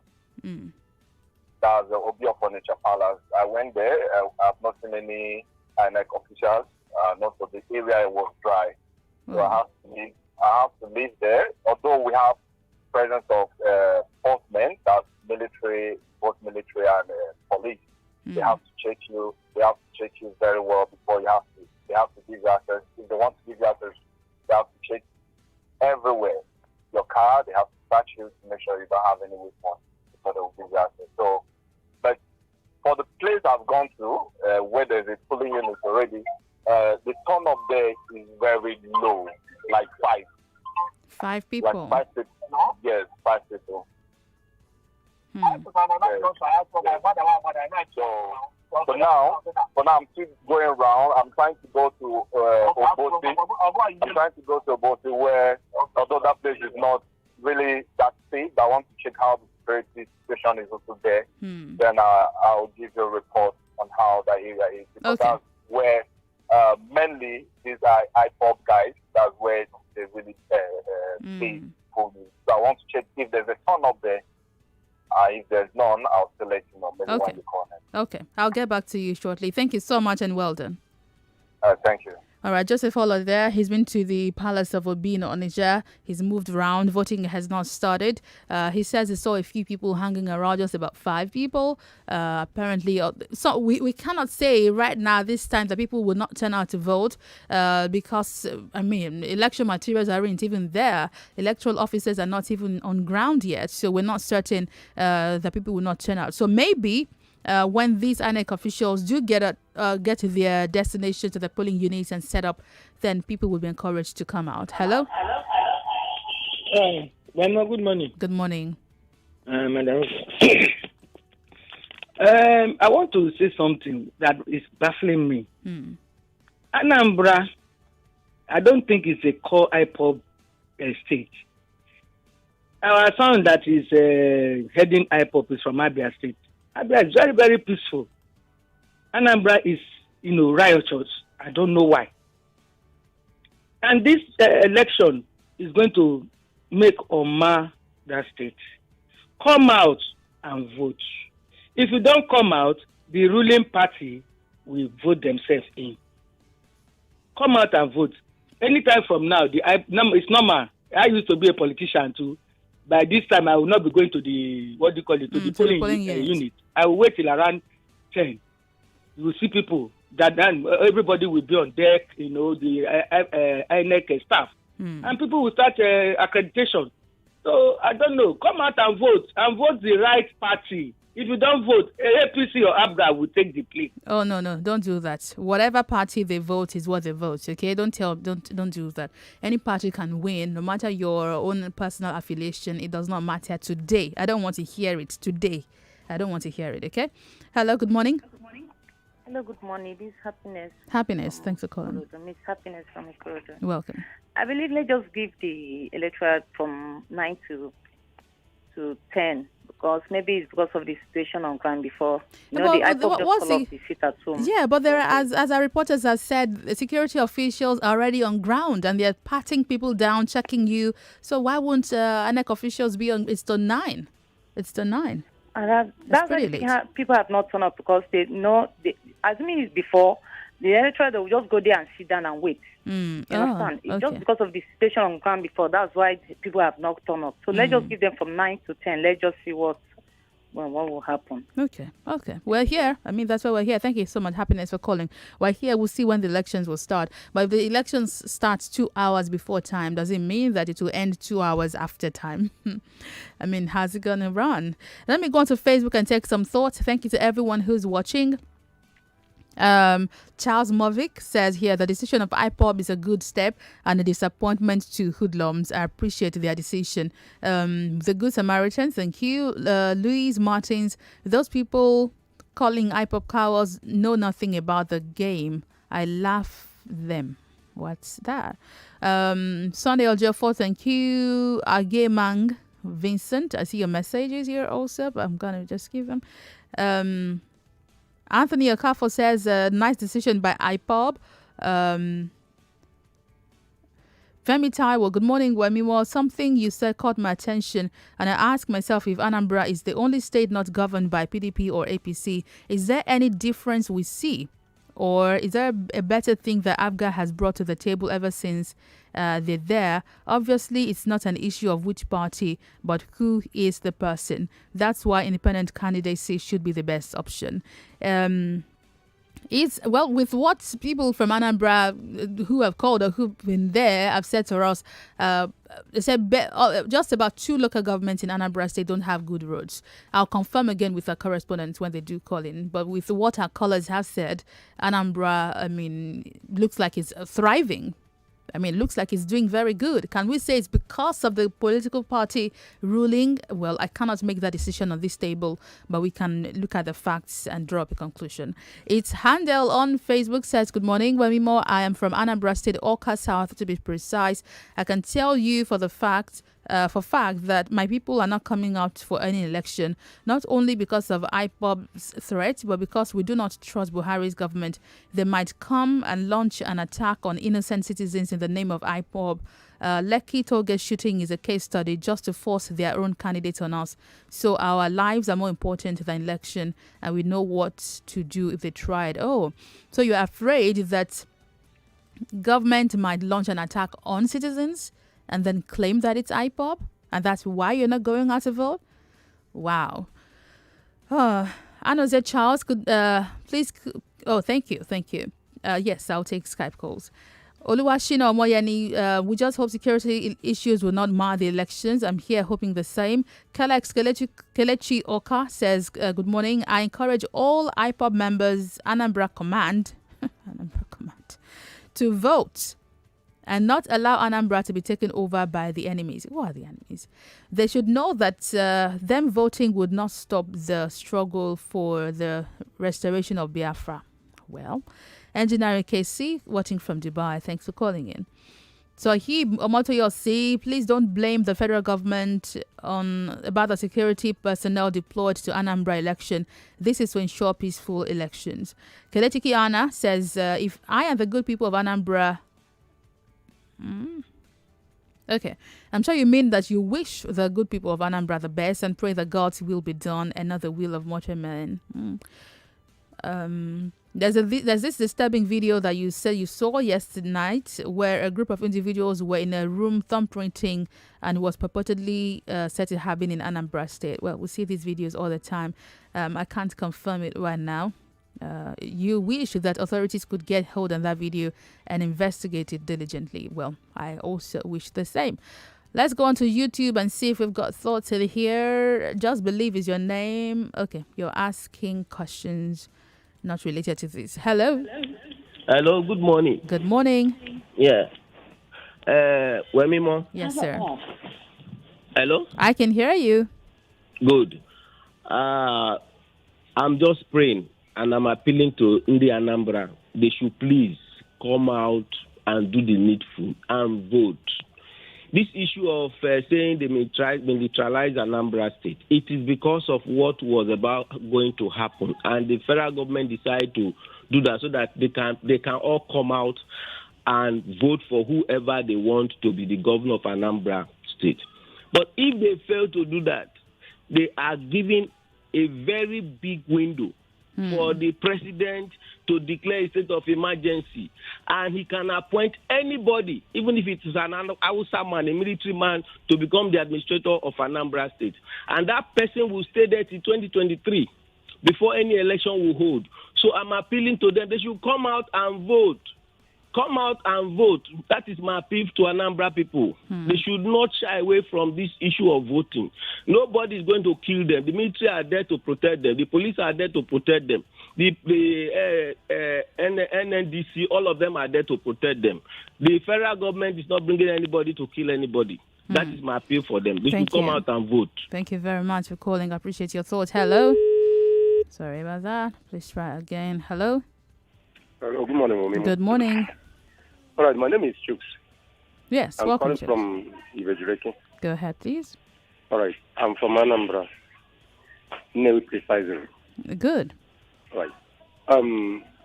I don't know why government like it when tension is high. I think it gives them opportunity to maneuver. Why didn't government postpone the number of election? Is it because it's from the southeast? The tension is so high that people's life is at risk. So they should have postponed this election, at least if it is by 3 months more, and have a negotiation with the masses or the group that is disturbing. Look at it. It's who that have not seen will be saying there is nothing happening. If you have seen and witnessed, you will not be saying that nothing is happening. Few weeks ago, my senior brother, wife family member was gunned down by this same unknown gunmen. A shop was burned down in front of our house because the person opened on a lockdown day. I see. Wow. So all these things happen there because of the situation of the state. The tension is so high that government would have postponed this election. But do you think though that in the next 3 months, just in the case this election was postponed, I foresee that the same circumstances would have occurred. The tension would always be high. Let me tell you, it's only in the southeast government don't give room for negotiations.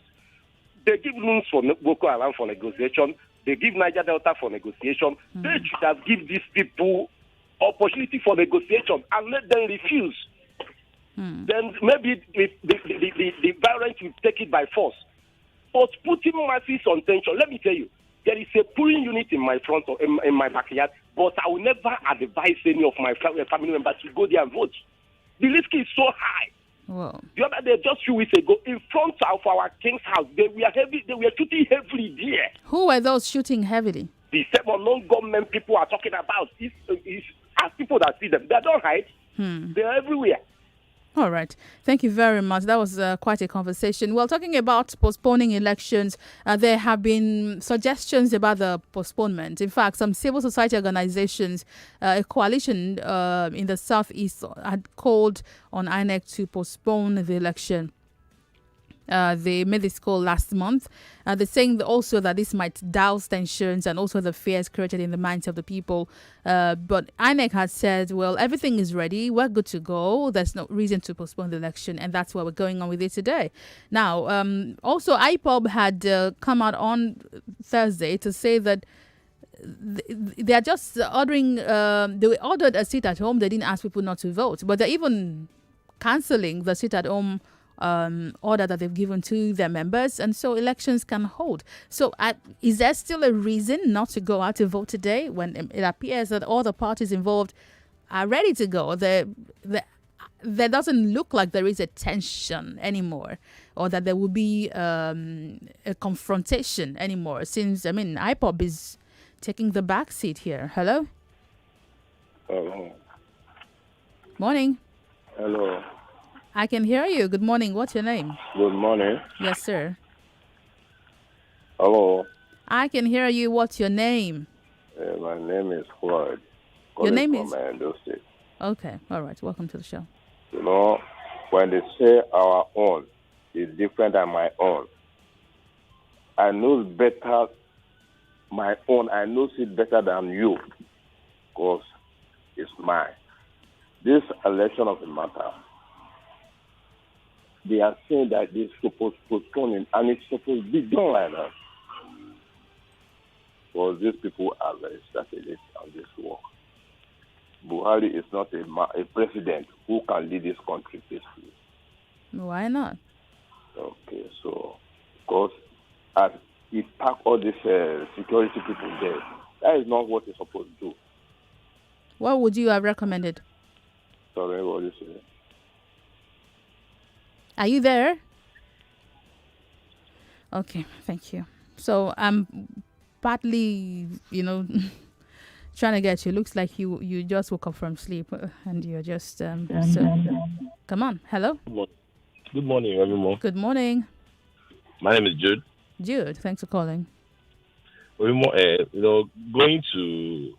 been listening to your this thing, and I want to thank you for the wonderful job you're doing. Thank you. I believe every Nigerian is listening. I believe that most people in Anambra is also listening.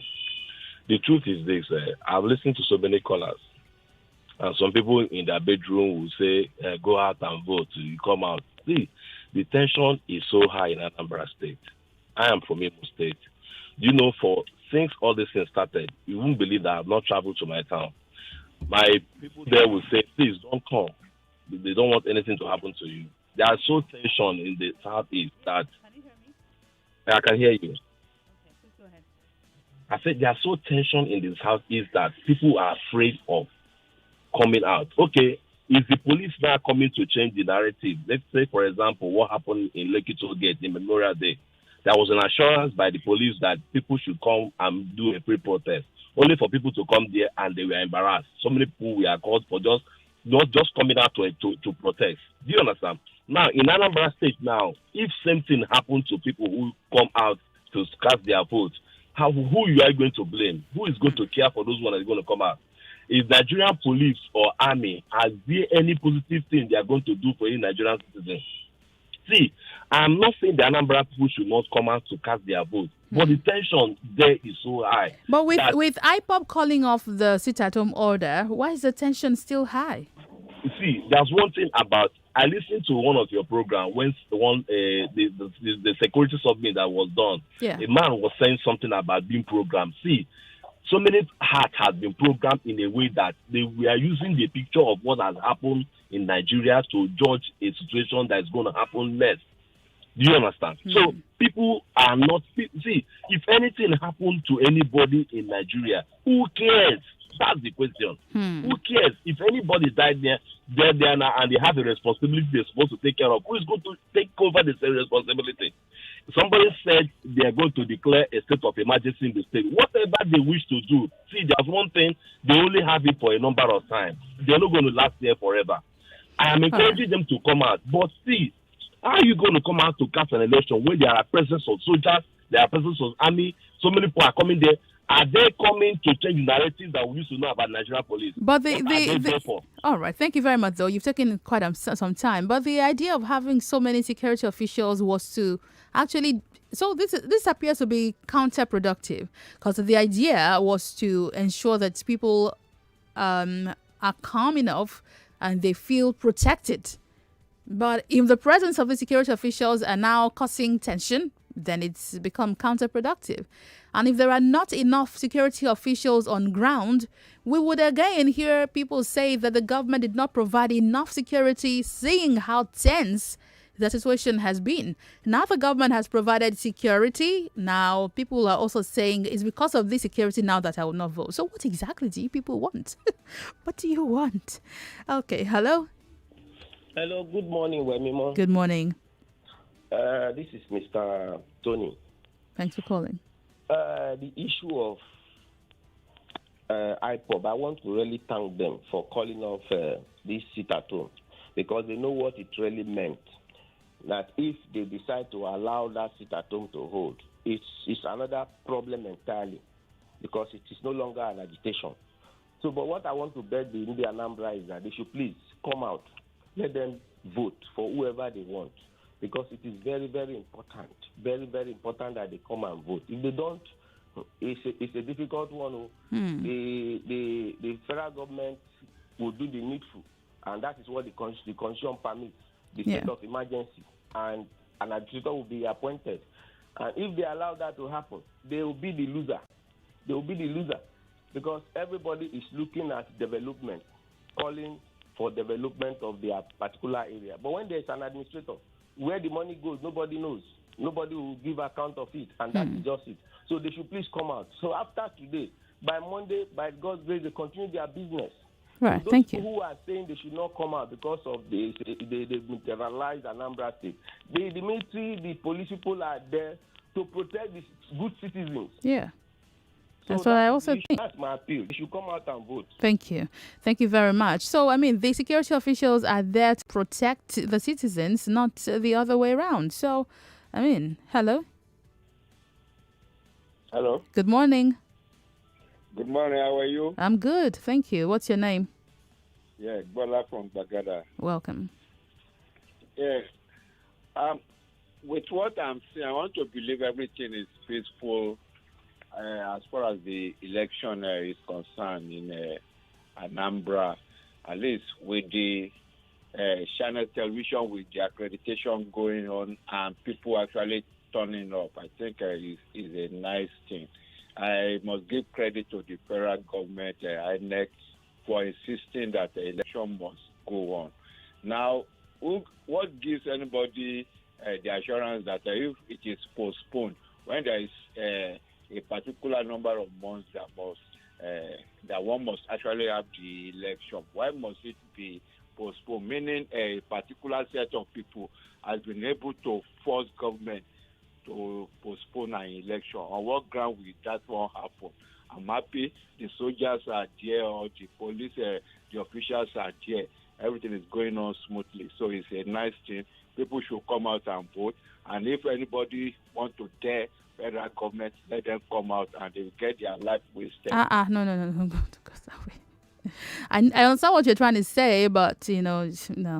Just remember you're on radio, okay? And just moderate yourself a bit and just help me with it. I'm trying to get another of our correspondents on the line and see what's going on. It's 5 minutes to 9 now. Hello? Are you there? Okay, you're not. Hello, good morning. Hello, good morning, Wilma. Yes, good morning to you. Yeah, good morning this morning. How is work today? Good, thank you. Yeah, Wilma, what I want to say is this. I'm Benjamin. I'm calling from Ikeja. All right, welcome. Precisely. You see, Wilma, we have a very failed state. A very failed, and I mean a very, very, very failed state. Nigeria has failed. We have leaders who have failed from 99 down to this present time. They have failed, and that is why we are eating what we have planted.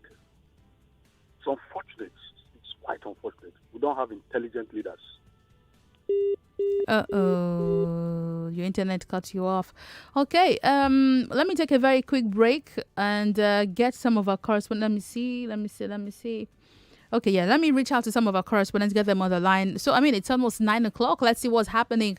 Remember that the show is live on Facebook and YouTube. This is 99.3 Nigeria Info, and we're giving you election coverage of the ongoing, or should have started 1 hour ago, election in Anambra State. We have a correspondent across the state giving us update as to what's happening there.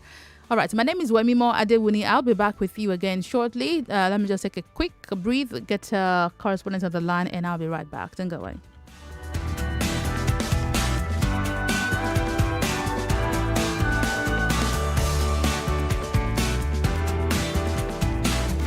For the best talk.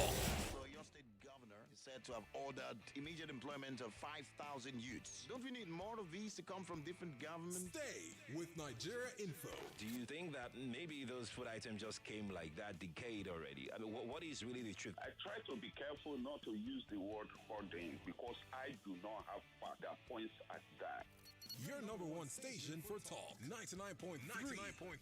Let's talk. This is The Voice Note. on 99.3 Nigeria Info. Let's talk. It was why we sang and danced in the night, why we lit fires that burned through the night, why we chose a flag colored in freedom, for now we would be kings in this our kingdom. But our first head of state was Igbo, and the next, though a soldier, also Igbo. Then Angas ruled, followed by Hausa, and then came the turn of Yoruba. Then Hausa came back for a term cut short, when power was taken by an Hausa gunshot. Then Gwari claimed his turn to rule, but a mandate stolen was his downfall. Then Kanuri came, and it's quite probable that he'll still be ruling if not for that apple. Then Yoruba returned, not once, but twice. Then Hausa returned, but died in peace. Then they left us a while to worry and wonder. When it was over, Ijo had power, and after him came that titanic shift. And now we can see that Hausa is back, leaving me with this troublesome thought: where in all this is my own president? For where I was born is not where I'm from, and where I'm from is not my home. So when the tribes gather, I often wonder, who will I fight when you're both my brothers? Nobody asked when we were children. Before we play, are you a Muslim? We shared a space that nobody claimed, but now you ask me to choose a side. When we were students, nobody asked if North and South could share a desk, if East and West could study together, but now you tell me that I'm a stranger. Stranger, yes, to these ways of thinking that tribe is everything. The Niger and Benue, they meet in my hand. I'm not an indigent, but this is my land. And this is my language. I speak nothing else. My home is here. I know nothing else. My tribe is my nation. I am nothing else, and this is my country.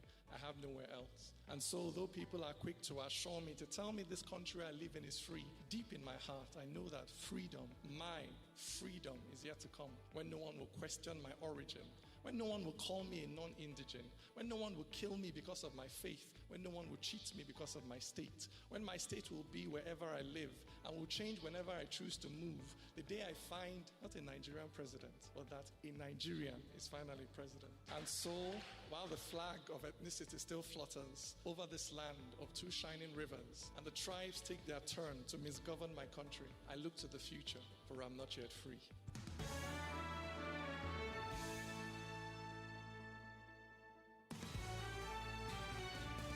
All right, welcome back. 99.3 Nigeria Info, and we're here with another of our correspondents, Olayinka Wolabi. Olayinka, good morning. Good morning. Yes, welcome. So tell me where in Anambra State you're at. It's 9 o'clock, so has election started? Yeah, in Oyi local government. Actually, I'm in that Nkwele side to Okuzu, then Omife. Anyway, for those people who are familiar with those areas, we know where I'm talking about. But Nigeria particularly is on a local government. Okay. So has voting started? So the situation of with the situation of things, the polling units I've visited, there is no much development. I've been to like 7 polling units now. I've not seen any INEC official. Wow. And some of those polling units, we are just few people, 3-4 people in the polling unit. Even in fact, in the polling unit that was started in the church, it's just people that came for prayer that were in that polling unit. Oh, they came for prayers, Abby? Yes. Wow. So in some polling units, only security of personnel that I saw there. So people were in their house, from what I noticed.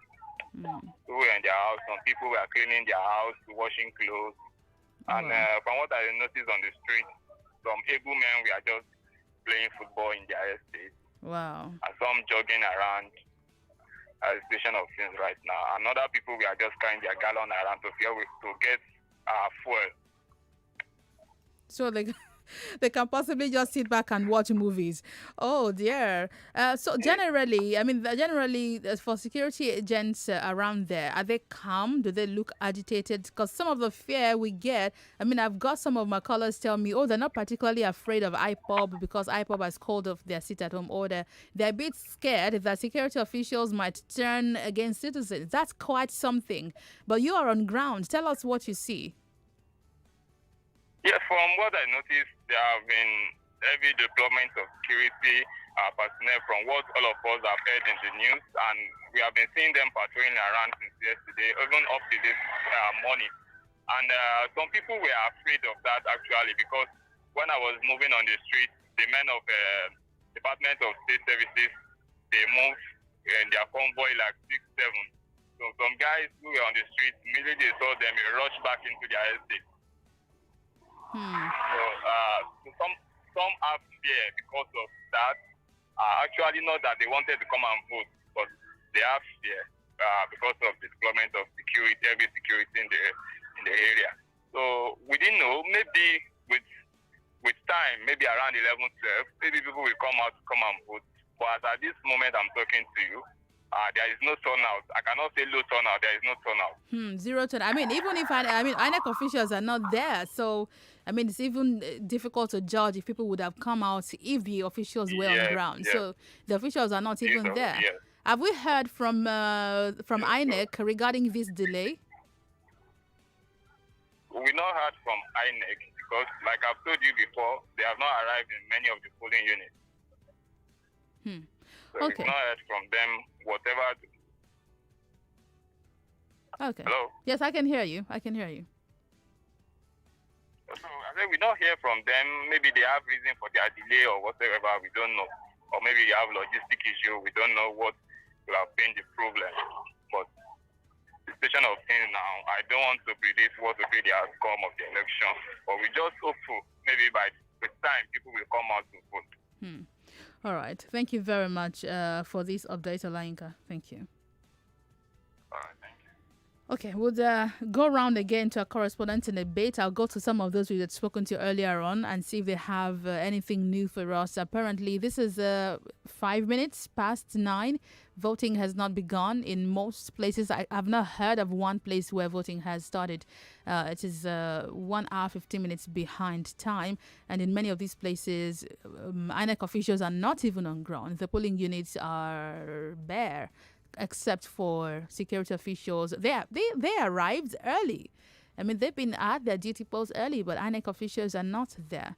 So I would be speaking again shortly with Kanechukwu, who had gone to the INEC office earlier on in the day in Oka to see if we can find out why this delay is happening and if there's anything to be worried about. Okay, I'm back to the phone lines, 0700 993 993 993. Facebook and YouTube is Nigeria Info 99.3, and I'll be reading your comments there shortly. Okay, let me just go on to Facebook. I've seen some comments, some interesting comments here. Oyeyemi Tunde says the fact here is let Anambra people keep safe and smart. I don't trust the Nigerian army and the police. NSARS is a case study. Festus Okundia on Facebook, some of the policemen deployed are not paid and some of the entitlements slashed. Let them publish the allowance. Well, our correspondent earlier said he had spoken to the DIG, Ahmed, who claims that the allowances had been paid. But we heard reports that some policemen protested yesterday regarding the allowances. So, I mean, which one do we really believe now? Unless we see a published document or a published list of what their allowances are and what they've been paid. Unfortunately, that might not happen today because today is election day and the focus for everybody right now is the election. Your comments keep skipping. Inaimeka NMGQ from Anambra State, Ihiala local government precisely, but you're living in Ogun. Report reaching you from home is that there's so much military intimidation, gunshots were heard throughout the night and so on. Anambra people believe they are being invaded and under siege by a government they do not trust. This is a reason for voter apathy. IPOB sentiments is high in the state. I can assure that there might not be an election in Anambra State come 2023. Prince Ihunaya says, good morning. The reason why people are finding it difficult to come is because they don't trust Nigerian police force and the soldiers. People are just trying to avoid stories that touch before stray bullets from the spirits will come and kill someone. I totally understand your fears. 0700 993 993 993. I'm still on YouTube now. Agunze Azungwe Felix says, I love this program and I wish Anambra a peaceful election. I hope so too. Francis Abraham, I would have preferred that the government postponed the election so they can negotiate with these people causing issues in the state. This would at least help the situation a bit. Well, the election is holding today. Hello, good morning. Hello, morning, mom. Good yes, morning. Good morning to you. My name is Blessing. I'm calling from Aja. Thanks for calling. Yeah. Talking about whether people will come out or not, I know that I'm from Anambra to start with, and speaking with my people just last night, and they gave me the impression that they don't want to vote. They wouldn't want to come out. Did they tell you why? Said, well, if he washes and sees that there's peace, that it's safe to vote, then he will go out and vote. But you see, when the federal government, has failed to identify these unknown gunmen, who are the unknown gunmen? Who are they constituted to be? Who? What group? What nationalities? Who are they? You see, if they had convinced people, if they had just kind of removed this mystery of these unknown gunmen and convinced people and said, okay, these are the people we fear, and then taking care of them, then this thing will not be happening. But my people don't know who they are. Who are they? Who would they be afraid of? And they tell you Amandianese, meaning they don't know who they should fear. They don't know who they should, because they don't even know who is who. Right. So the best thing for many of them is to go into their houses. That's what they say. I'll just go into my house and just stay safe. Some people have given up. Whatever they like, let them do. That life is better. With life, you can still go for what you want and ask for what you want, no matter what. So the government should have by now, they should have before now identified those unknown gunmen. Who are they? Are they really the IPOB people, or are they really from the place or from other places? Right. All right. Thank you very much. I totally agree with you, and I get the picture. Again, people are not even sure who they should be afraid of because of the term unknown gunmen. And if you take a look at the past few weeks, last month, there were so many issues of gunshots, killings, attacks, unknown gunmen. Now, in October, just last week, there was tension in Ekulobia Aguata local government area. We hear that 4 policemen were allegedly killed by unknown gunmen. Also, there were attacks on Abga's rally point about 2 p.m. that day. We hear that the attackers were riding in a convoy of 3 Sienna vehicles, and they ran into the policemen and in no time killed them. So, I mean, I absolutely understand what you're saying. There's also another report here by the Vanguard, 1st of October. This one is really, really funny. As we hear the residents cheer. They were cheering unknown gunmen in Anambra State. I think I should allow you to listen to this. Take a listen.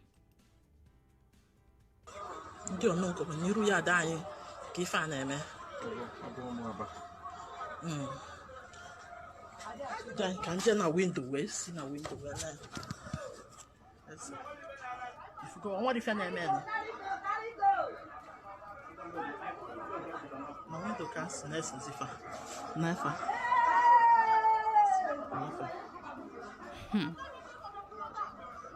Okay.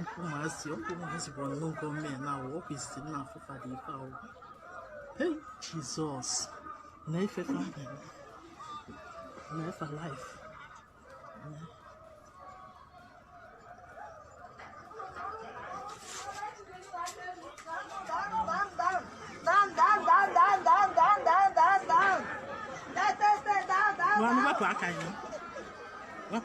Can't go see him. Never can have a motor.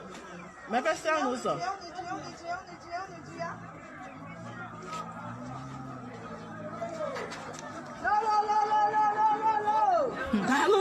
Oh dear. Okay, so someone needs to call in and do me a translation of what they were saying.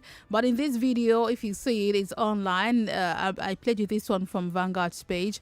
You see some residents doing a video from the top of the building. Unknown gunmen, masked men carrying guns, were in the middle of the street. I mean, I don't know what they had just done before this video was shot, but apparently people liked them. So, what are we talking about? Can someone please call in and tell me and do a translation for me? Translations first. Hello. Hello. Good morning. Good morning. This is Happiness from Okota. Okay, Happiness. Can you translate what they were saying? Did you hear it? In fact, it's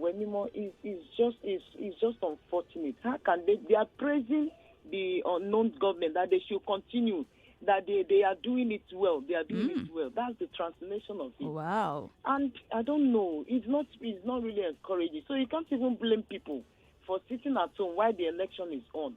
But in the other hand, I would advise, since there is a very high security in the state now, there is so much, you can see them on the road, you can see the security men, the police, and others.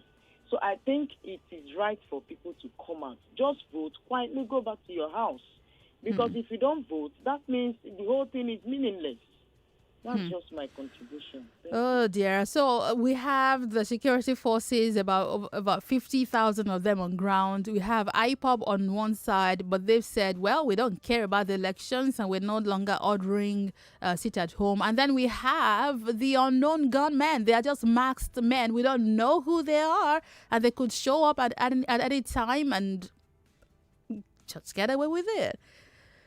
Okay. So this is serious. This video is really alarming. Why are citizens sharing them? Why are they telling them to carry go? Is there something I'm missing? Put off your radio. Hello, good morning. Good morning. Good morning, Wemo. Yes, please. Welcome. Can you hear me, Wemo? I can hear you. Yes, I can hear you. The last caller before the woman that interpreted the video, he's not being truthful. We've been seeing the video. They hug the unknown gunmen. They cheer them to carry on. They encourage them to do what they are doing. And somebody called and said they are afraid of the unknown gunmen. It is not sincere. Look, the monster you are creating today will consume you tomorrow. You are riding on the lion's back and you are cheering and you say, I'm riding on the lion. Look, no matter what, come out and vote. Make your voice heard. Choose the person you want. Otherwise, you're just deceiving yourself. So nobody should come and say they are afraid of your unknown government or they are afraid of. The police have not heard during election in Nigeria of recent told that police will go and attack anybody in election. The sentiment, the propaganda, they should stop it. They're not doing themselves any good. Thank you very much. Well, here we are, 15 minutes past 9. Hello. Hello, good morning. Good morning. Yeah, my name is Michael. Okay, Michael, go ahead. Okay, so what I think about the unknown government issue is that the average Igbo man has been programmed, has been programmed to not believe in the federal government. They so much believe in this Biafra nation they are talking about. So it will be so difficult for the average Igbo man to believe in this federal government. So even with about 50,000, security forces on ground to protect you? Yeah. See, even the average Nigerian man doesn't believe in Nigeria security. The Nigeria security force. So it will take a long way for the federal government to play a role that's a fatherly role. So in this election, for instance, in this particular election, what do you think the federal government could have done differently? Before now, the federal government should have played a role that, okay, all Nigerians belongs to Nigerians, as in all parts, even the Igbo man, they should have played a very fatherly role to the southeasterners, not action as in not fire for fire approach. Okay. They should have played a fatherly role to the average Igbo man, because if you look at the way the average Igbo man is treated, they are treated as if they are not part of this country. Yet they don't want them to go and they want them to stay, but they are not playing a fatherly role. All right. Igbo man. All right. I hear you clearly. I hear you. 2 minutes plus. Thank you. Hold on. I want to get another correspondent on the line. Kanechukwu, are you there? Hello? Hello, good morning. Welcome back, Kanechukwu. It's 18 minutes past 9. Where are you now? Has voting started? Okay, yes. Presently, I am at Urban Girls Secondary School, Ekulobia. Ekulobia is in Agwata local government area of Anambra State. Okay. Here is also the center where Agwata INEC is distributing electoral materials. The last of the communities are taking off now. They have sorted out the materials. They have loaded it onto the vehicle. About 2 communities, are remaining here. The police, the police operatives are also on ground. There is also a polling unit here. The Kulobia Ward 2 polling unit 004 and 005. And the core member who I just spoke with some minutes earlier, had set up, as I can observe that he has set up, but there are no voters here yet. Although I see some people trying to check their names and their pictures on the register pasted here by INEC. So the exercise has commenced here with distribution of materials. Police statements are also here escorting these materials to their various locations. So we can summarily say by 10 o'clock, most centers or most polling units should have begun fully.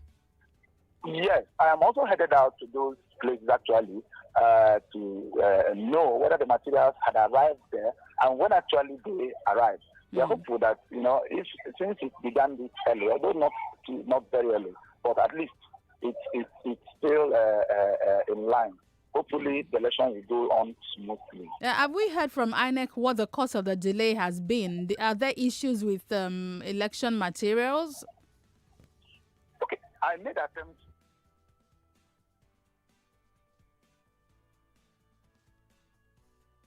Busy. And, with rantings from police operatives, there appear to be some issues, but I don't think there is much delay. The communities here involved in Agwata are much, up to 17 communities in Agwata local government area. And these materials were moved. Here is not the INEC headquarters for Agwata, but just an area they moved to for convenience. The INEC headquarters, where I went earlier, had no space. So such materials couldn't have been sorted out there. That's why they had to move down to this place. And they have sorted it out. Everything has been loaded to the vehicle. And many have taken off. Okay, only one remaining now to take off. Okay. That's very good. At least it looks promising. However, seeing that election is starting almost 2 hours behind time, will there be extra time given to voters? Or when is voting still ending today? Okay, I really do not think there will be extra time given if you're sticking to the INEC rule. And if there were to be, INEC would have announced earlier. But I guess if they move down to their point now and start early enough, they should be able to finish up before close of day. Okay. All right. Thank you very much. We'll come back to you again shortly. Keep the good job going on. Thank you, sir. All right. Kanechukwu Ofama there, covering for us Agwata, Orumba North and South and Oka South. And we hear that in this area, polling materials are being sent out. What's the time? It's 22 minutes past 9. Okay, we'll go back to some of our other correspondents. I want to know what's going around at Onitsha North and, in other parts, Onitsha South and so on. All right, another very quick break. Let me get 2 of our correspondents on the line and then I'll come back to the coast and go in.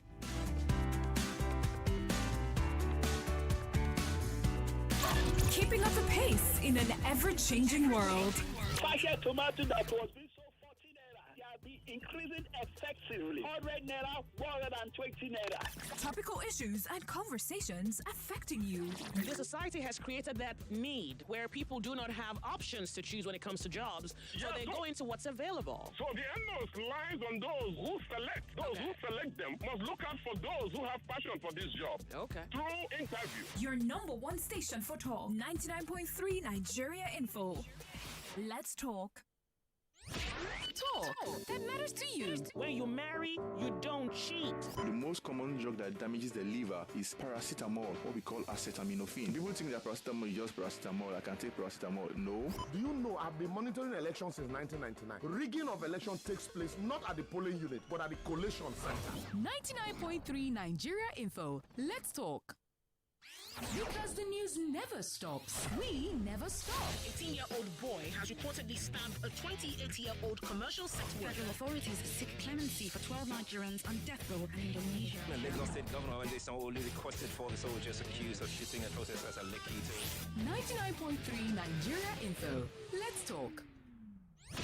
Talk that matters to you. When you marry, you don't cheat. The most common drug that damages the liver is paracetamol, what we call acetaminophen. People think that paracetamol is just paracetamol. I can take paracetamol. No. Do you know I've been monitoring elections since 1999? Rigging of election takes place not at the polling unit, but at the collation center. 99.3 Nigeria Info. Let's talk.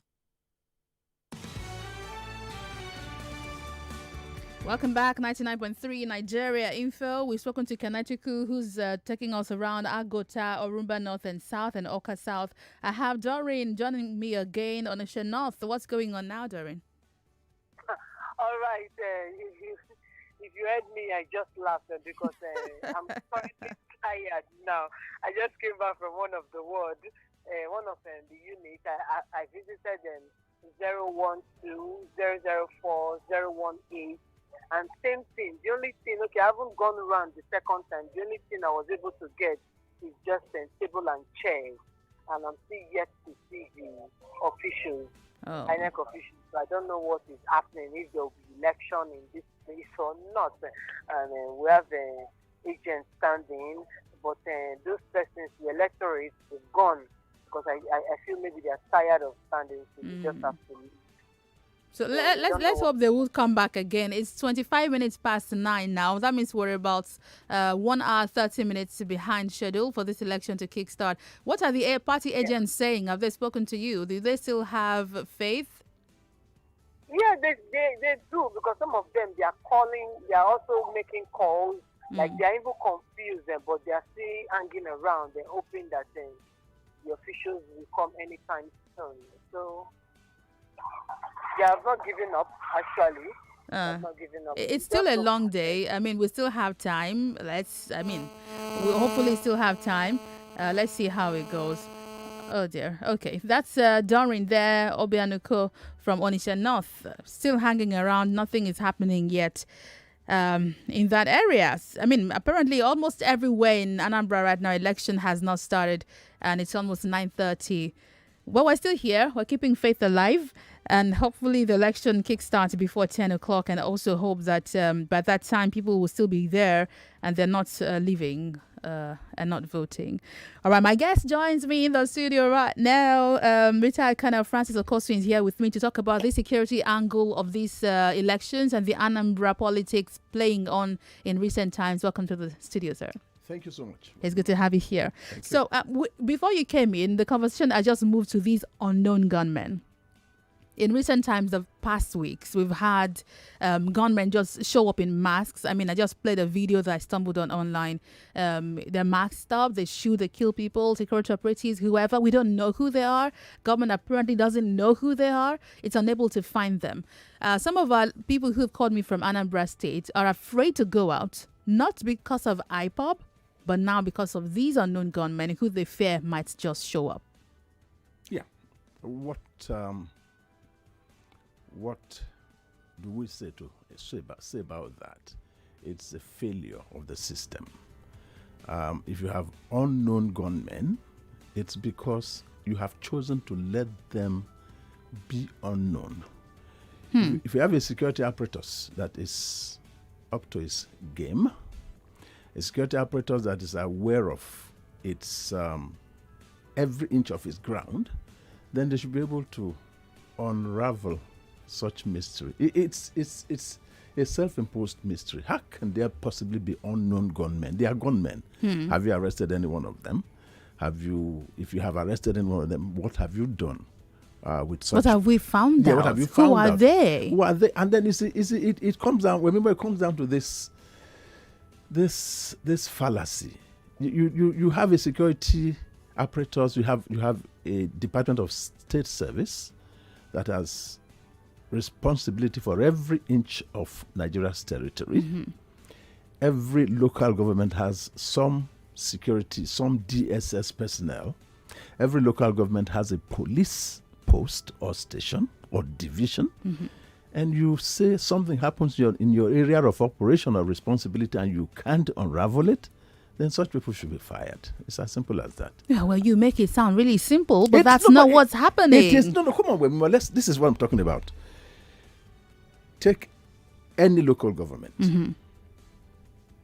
Something happens there. And there's somebody whose responsibility is to man that local government. If you have an official or officer of the Department of State Service and something happens there, it's not able to preempt it or predict it, and then he's not doing his job. In this case, we'll be sacking a lot of people. No. It's not sacking a lot of people. If you make an example, this is it. If you reward good deeds and you punish malfeasance, you punish indolence, it will stop. It will stop. Have you sacked the Director General of the DSS? Sack him because it's not delivering. It's not. If you sack him, the next person you put there will not be in a hurry to mess around. It will not.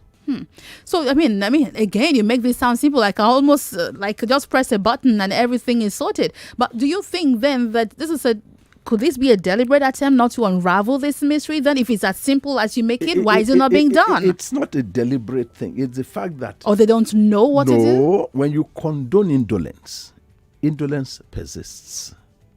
If you have a man who has a TIOS local government, you have a DSS officer there, and is not able to predict, read, and interpret indicators, which is his primary job. Absolutely. Which is his full job. Yes. If he's not able to read and interpret indicators, then he's not doing his job. So if he's not doing his job, take him out and put somebody else who would do this. Yes. You see, Apapa, where I live, for very many years, you had this gridlock. Yeah. And you have the police, you have the DSS, and they don't see the security dimension to that gridlock, and it persisted for as long as it did, and you kept them there. Then you were not doing your supervisory role, carrying it out properly. I feel like just closing this show and going home because that's just it. But that's what it is. But that's just that's it. What it is. When more is it? Look, see. That's just it. You have the police. They are supposed to carry out certain functions. You find them doing the wrong thing. And you still leave the head of that organization on his beat, then you are condoning what is not good. The Yoruba says, what is not good is not good. Right. Well, you retired as a colonel in the Nigerian army. One of the other issues we've had is the supposed militarization of this current election holding today. In total, we have about 50,000 security officials in Anambra State. The intention, I believe, was good, which is to ensure that people feel safe enough to come out because of IPOP on one hand, or known gunmen on another hand. Unfortunately, the feedback I've been getting since I've been here about 7 a.m. is that people are now afraid of the military. We hear that there was a show of power throughout the night, gunshots heard. Now, it appears to be counterproductive because now people are afraid of the military. And they tell me, I've got the messages here, that because of what happened at the toll gate, where there were shootings and then there were denials of the shootings, now people are afraid that there might be shootings and then afterwards there are denials and these shootings are then hung on the neck of unknown gunmen. Appears to be quite a disturbing scene. The Inspector General of Police came up a few days ago to say that could be counterproductive to deploy such massive number of men, officers and men. You see, you don't deploy, you're accused of not deploying. Yeah. Now, when you deploy so much, you do the way they have done now, and then people say it could be counterproductive. Okay, no problems. But the truth remains that you are forced to you recourse to deploying in this strength and this number because you have not been able to man the ground before now. If you had adequate number of people, adequate number of officers and men in these areas, they would not have had to. Okay, come on now, Wemimo. If you are going to have the election, if you are deploying 30,000 officers and men to Anambra for just one state election. Yeah. How many would you deploy? Where would you find the men to deploy? You have the general election in 2023. Yeah. So if you are not going to deploy that amount of force across board, then you are just being insincere. That's the point I'm making. You have been insincere. See, I think it's integrity for a man to be appointed Inspector General of Police, for him to say, I cannot accept this responsibility because the tools and wherewithal to carry out these functions are just not there. Right. You hear people complain on the day of retirement, not on the day of appointment. Oh, absolutely. They don't complain when they are appointed. That sounds like a punch. Yes, they complain the day they are retiring. They say, well, the government should do X, Y, and Z. You don't look government in the face to say, I'm not taking this job because I don't have the tools to perform. But again, nobody will complain because there's no altruism in service. The policeman on the street, look, you hear tales, you listen to radio and hear citizens complain of policemen who hound and raid them and put them in. Come on now. Come on, Nigeria, this is not right. It's not right. So, I mean, before I get back to the phone lines, I mean, the question I've always had is that on Nigeria Info, for instance, our distinguished guest, in fact, my listener, all of them have solutions. They prefer these solutions.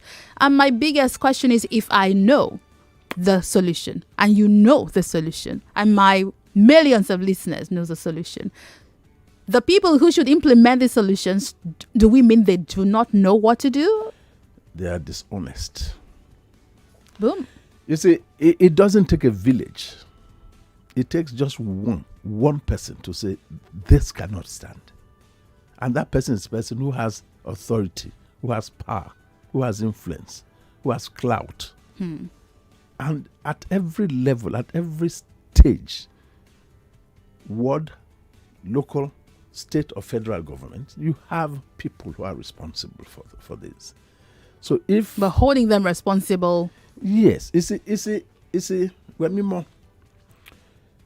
Anambra State. You have a commissioner of police. You had the commissioner of police until now. Yeah. And the man, every week, I imagine ever so often, will have his security reports, routine debriefing sessions. Routine reports to his higher headquarters. Yeah. My area is like this. This is happening. That hasn't happened.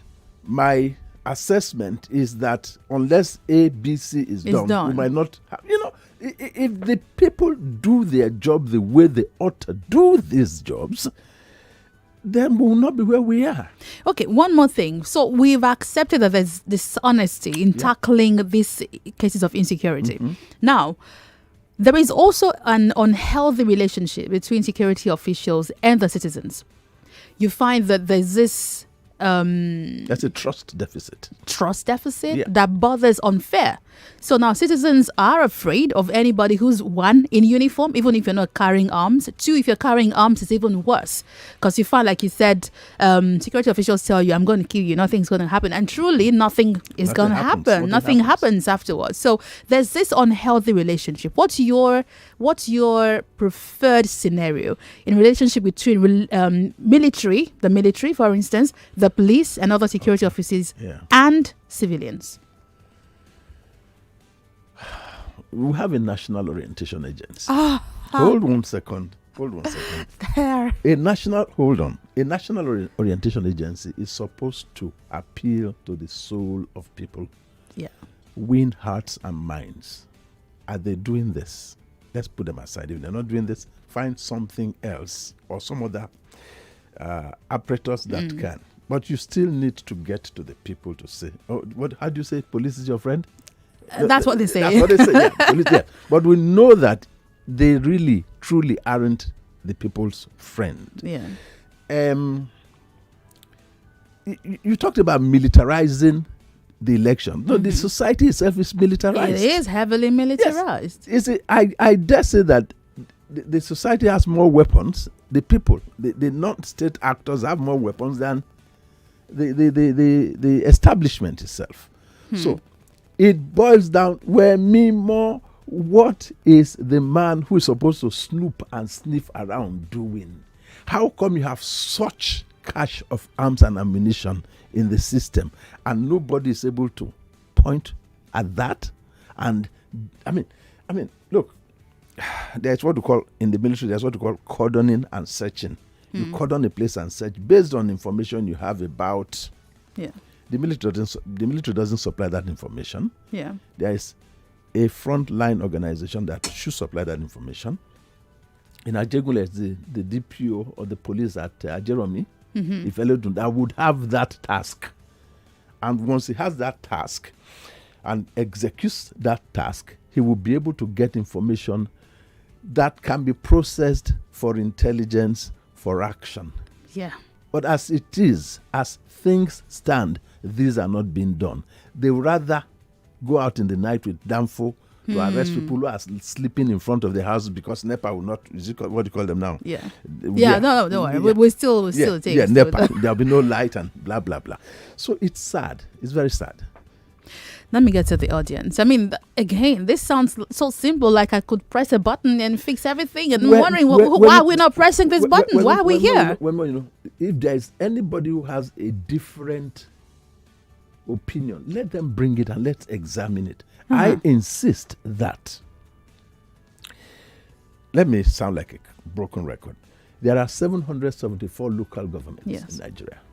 Every inch of that space is allocated to some specific official or officer to superintend over. And that includes people's habits,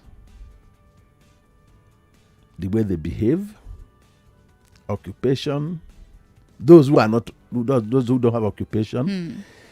You form a picture, and there's what we call intelligence estimate. When you write your intelligence estimate, you are now able to isolate wahala from. You understand? Yeah.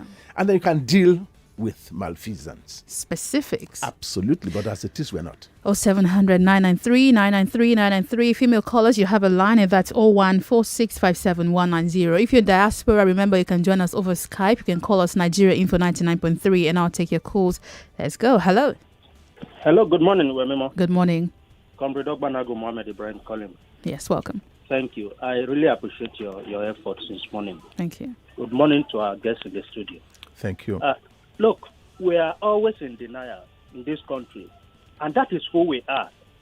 And if we should continue this way, though I may not know where it will take us to, we have been hearing from government, even from individuals, that these people causing all this mayhem in the southeast, in Anambra and all that, are IPOB members. And there is nothing like unknown government, my sister. Those who were doing that video you are seeing knows those who are creating that havoc. And they knew they are these IPOB members. And we are here saying it is not. Are we not trying to do the same thing? We are accusing those in authority of not doing now. Yeah. For God's sake. Yeah. Are we not accusing ourselves now or what we are doing? Because we know these people. We know, you and I know them. I mean, they live in this same society. And it is when we are sincere. Thank you very much for calling. Hello. Hello, Emo. Good morning. Yeah, hello. Yes, I can hear you. Good morning. What's your name? Yeah, I'm Benjamin. I'm calling from Ikeja. Yeah, go ahead. I was talking to you the other time when my call came. Oh, okay. Yes, my contribution is that, like I said earlier on, Nigeria, we have a very fair state, and it was a very nice thing that you have a very nice guest. That man there, let me say, is an intellectual and intelligent man. Thank you. I've heard him the way he was speaking, and he spoke well. And my contribution is this. The reason why all these things were escalating is because of the presidency. It's not a listening man. This was the same man that the National Assembly spoke to him. I should declare the bandits where there was serious destruction as terrorists. But you are declaring another different people who are a set of groups on their own, agitating for their rights as terrorists. So we keep doing all these things, recycling ourselves as a nation, deceiving ourselves. Why? Because we have a wrong intention. We have a wrong leadership. We have a wrong desires. And when this continues, where are we going? And the same wrong people also find themselves in a position of authority in the same Anambra that we are talking about. And the same Anambra people are denying that they don't know these people. And the same citizens are telling us this morning online that they should go on with what is going on. And they are backing them. They should go on. All right. If you see the way the situation is going, that means we don't have a nation. Thank you very much. And we have been bought. And Thank it's you. unfortunate. Thank you very much for calling. I appreciate your thoughts. I'm heading over to YouTube. Lots of comments there. Oh, what's up, people? Let me see if I can get to you. Oh, my goodness. All right. Let me see. Where do I start from? Emeka David here says, I love my state. I want them to vote wisely and shun violence and anybody wanting to buy their conscience. Sheon Ade says, Nigerian government had failed the citizens. People don't trust them anymore. The politicians are working for their greedy selves, nothing more. So people prefer to support the gunmen fighting the government. It's going to bite you again in the back. Yeah. He continues to say that if you come out and maybe get killed, you would never get justice. Lives are not valued here. Check the killings. How many have gotten justice? Okay. Samuel Bolali says your guest has hit the nail on the very head. If by now this... no, hold on for me. It's saying that if by now this number of police had not been deployed, the complaint would have been that there was no adequate protection, knowing the level of the tension. So, I asked you guys earlier, what precisely do you want? There's palpable tension. The government deploys officers to, make you protected. Okay, this man is insistent, so let me speak to him. Charles Akani. Hello, Charles. Hello. Please, I want to contribute to your program this morning. Yeah, that's okay. Where are you calling us from? I'm calling from Barcelona, Spain. Barcelona, go ahead. Yeah, my contribution this morning in respect of your program. I'm calling from Barcelona. Barcelona, okay. All right, go ahead. So my contribution towards this your Anambra election is this. People keep on saying unknown gunmen. But who are the unknown gunmen? Nobody can tell us, because most of the time we normally see on television they say they have arrested some IPOP or USN or whatever thing they call them. But up till now, the police have not even have it deemed to tell us, say, this is the particular source where these people are coming from. Then that is on one hand. On the second aspect of this Anambra election, I have relatives, families who reside in Anambra. The problem is this. They are, as of 3 days ago, I even called my cousin that reside in Onitsha. She said she's not going anywhere. As of yesterday, when I heard that IPOP has called off the sit-at-home, I was so happy. So I was so happy. But the problem is this. People are afraid to come outside to come and vote. Because of coming on the street, they see military with military armed police and every other thing. So people are afraid. No? Thank you. Thank you very much, Charles. So, that's it. Yeah, but when you say political actors took the stage, went on electioneering campaign. Yeah. What were they telling their people? They were telling their people, we're going to make this system and society better for you. And so if you believe in us, go vote. Don't complain. go vote. Now, why would anybody be afraid to vote because they have policemen on the streets? Have the policemen been reported to have been molesting them? Have the troops been molesting them? Mm-hmm. If we have such occurrences, then they'll be justified. Yeah. But this is anticipatory, fair. The self-same electorate, I saw a few clips, a few clips on the social media, collecting money and soft drinks from a politician. They came out. Yeah, they were queuing up. Yeah, they were queuing up. They collected, so why wouldn't they go vote? Oh, yeah, if they could queue up to go get those items. And there was and there's still this insecurity hovering around the society. But they could go out to collect the money and the drinks, so why not go out now? There's insincerity in all of this. The politicians are very, very insincere. They are insincere. Well, like I told you earlier, some polling units, there will be no voting there because according to INEC, there are no voters in those areas. But we're getting reports from election monitoring groups in Anambra State that INEC has refused to publish the number of PVCs collected in each polling unit. Remember, because of the cases of INEC offices being burnt, INEC had to print some new PVCs. Now, some of these organizations worry that the distribution of this extra 81,000 PVCs is not clear, and it's difficult to track what is being done with these 81,000 PVCs. Now, they're afraid that some politicians can mop up this extra and then play some games around it. Also, there's a riverine area causing concern as INEC has to reassure that non-sensitive and sensitive materials would get to these places. The areas we've been monitoring are on land, and this is almost 10 o'clock. The materials are not yet there. So what would happen in these riverine areas?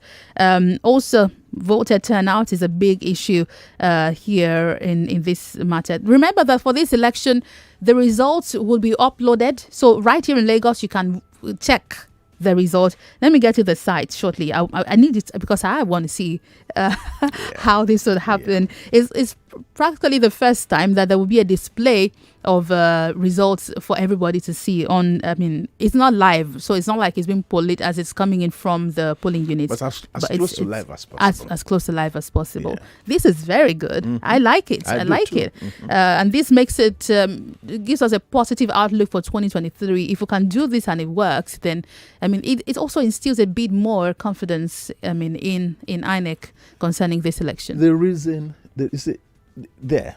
you had a National Assembly that was voting against such a transparent. Unfortunately. I mean, it's not. Look, I was scandalized. Unfortunately. And then they turned around.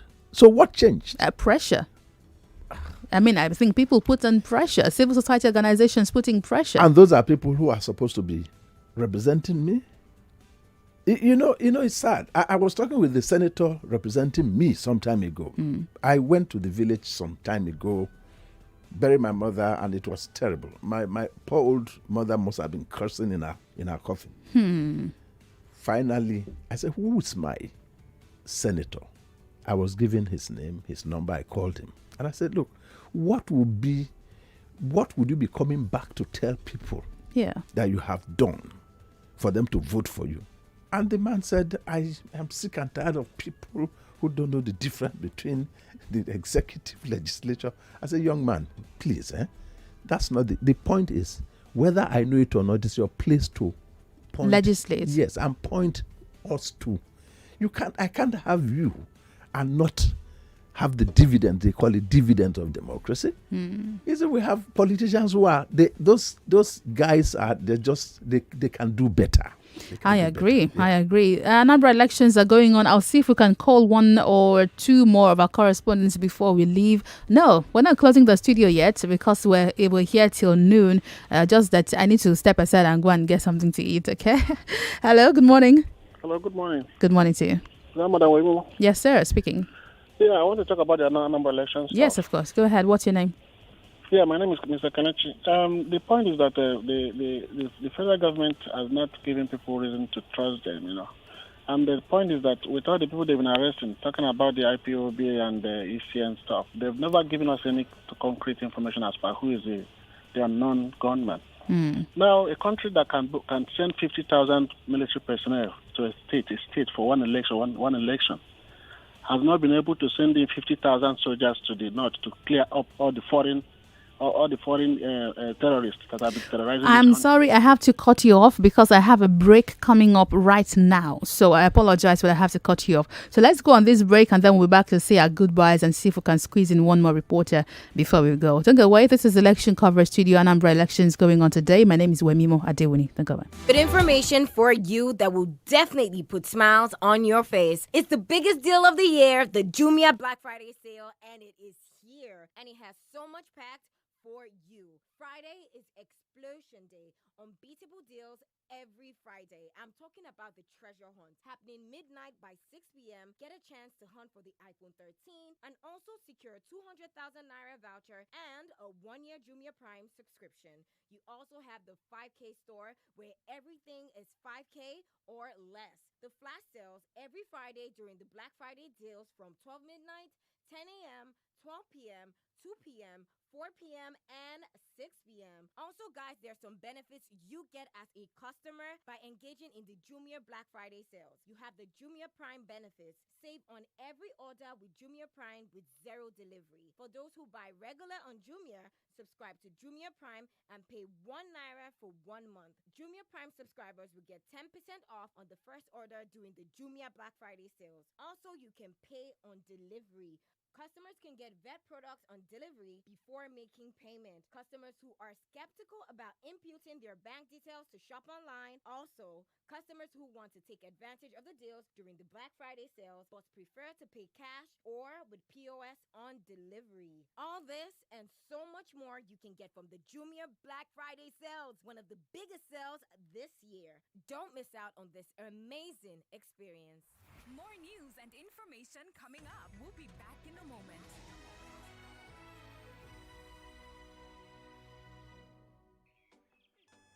Dem no dey tanda one place dey wait for life oh. You go sharply waka go meet am.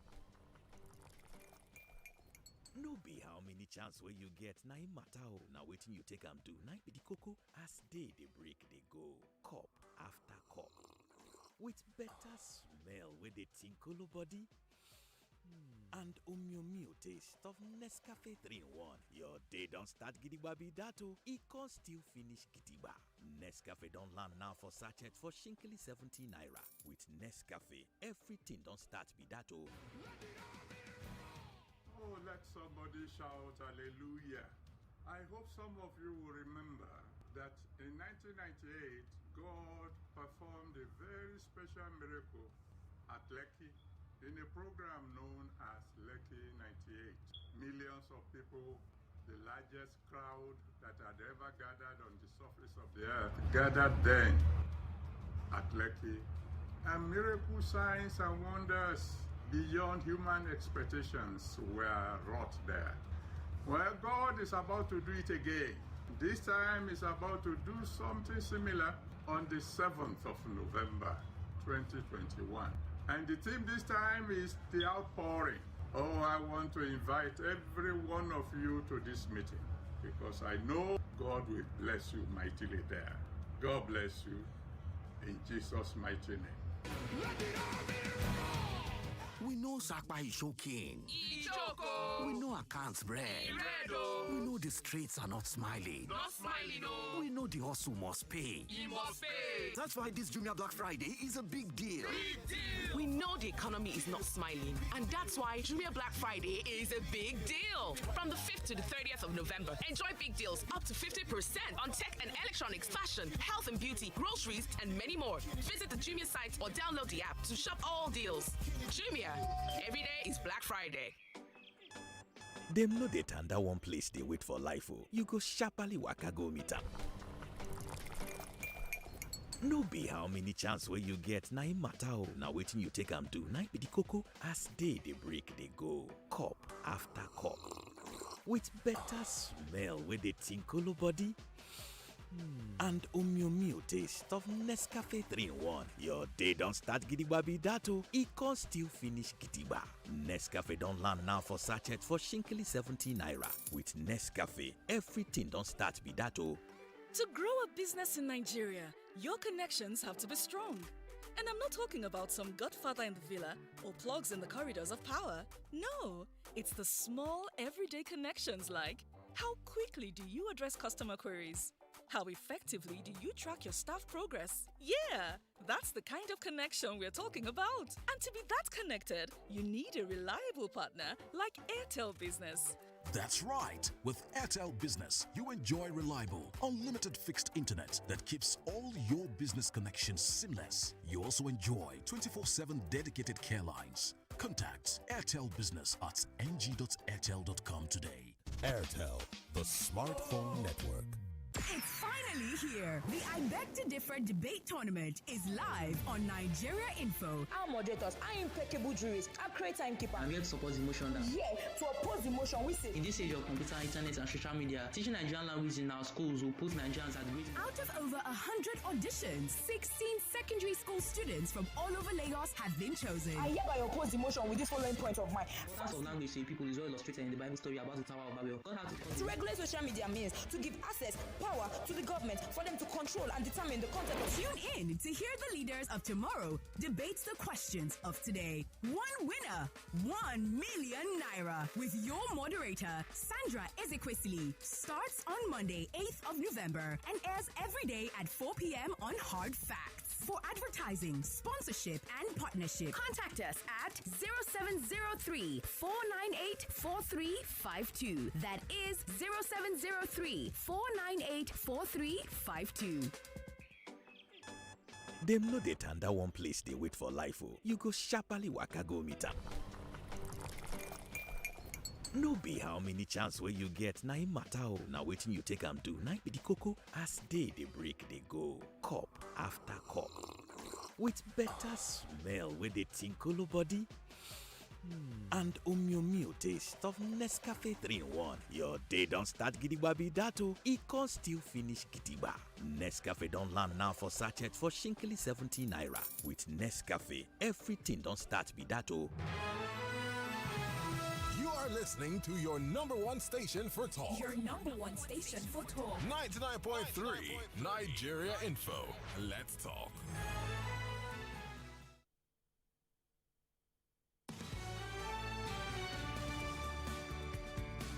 All right, thank you for joining us again after the break. My name is Wemimo Adewuni. I've got Lieutenant Colonel Okosun here with me in the studio, giving us, my gosh, I mean, they just hit it on the head. Broom, broom, broom. Okay, before I hand over to Hal, who's going to take you on the next 2 hours thereabout, IPOB is a very strong influence in the Southeast and specifically in this election today.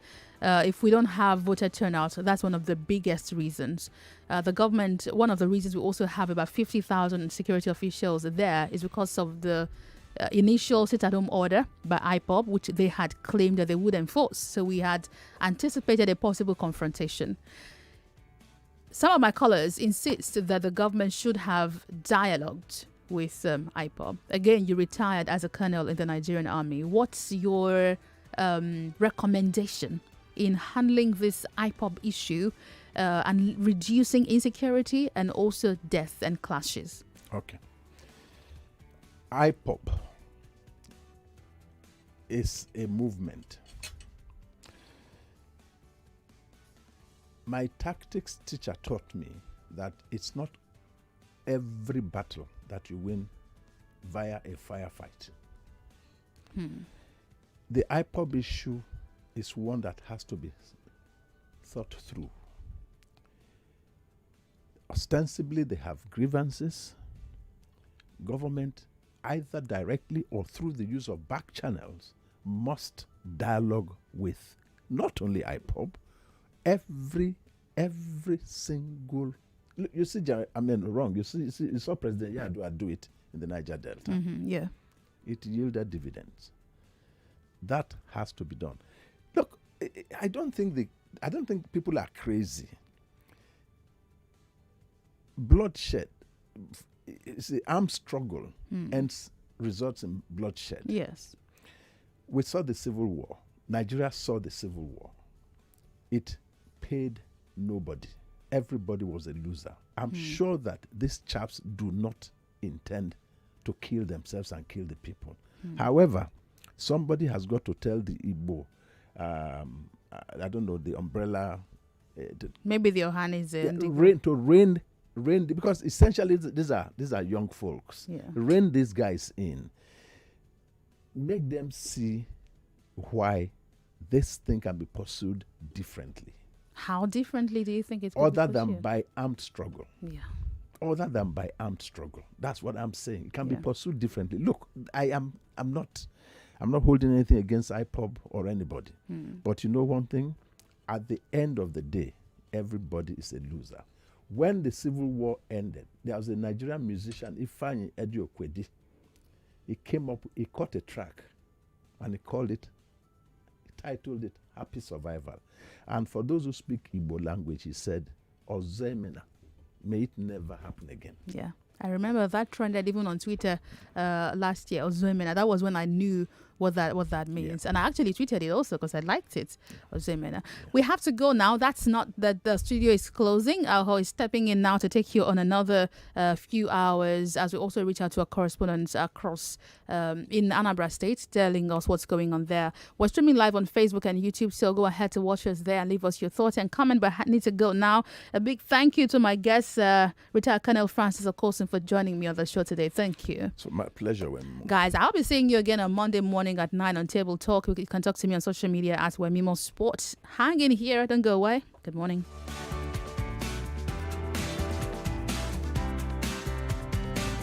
We talk. Real Estate Police Commander Spirit. 99.3 Nigeria Info. We are more than just radio. Subscribe to our YouTube channel at Nigeria Info FM. Check us out on Facebook at Nigeria Info 99.3. Follow us on Twitter at Nigeria Info FM and on Instagram at Nigeria Info FM Lagos for live updates as it happens. 99.3 Nigeria Info.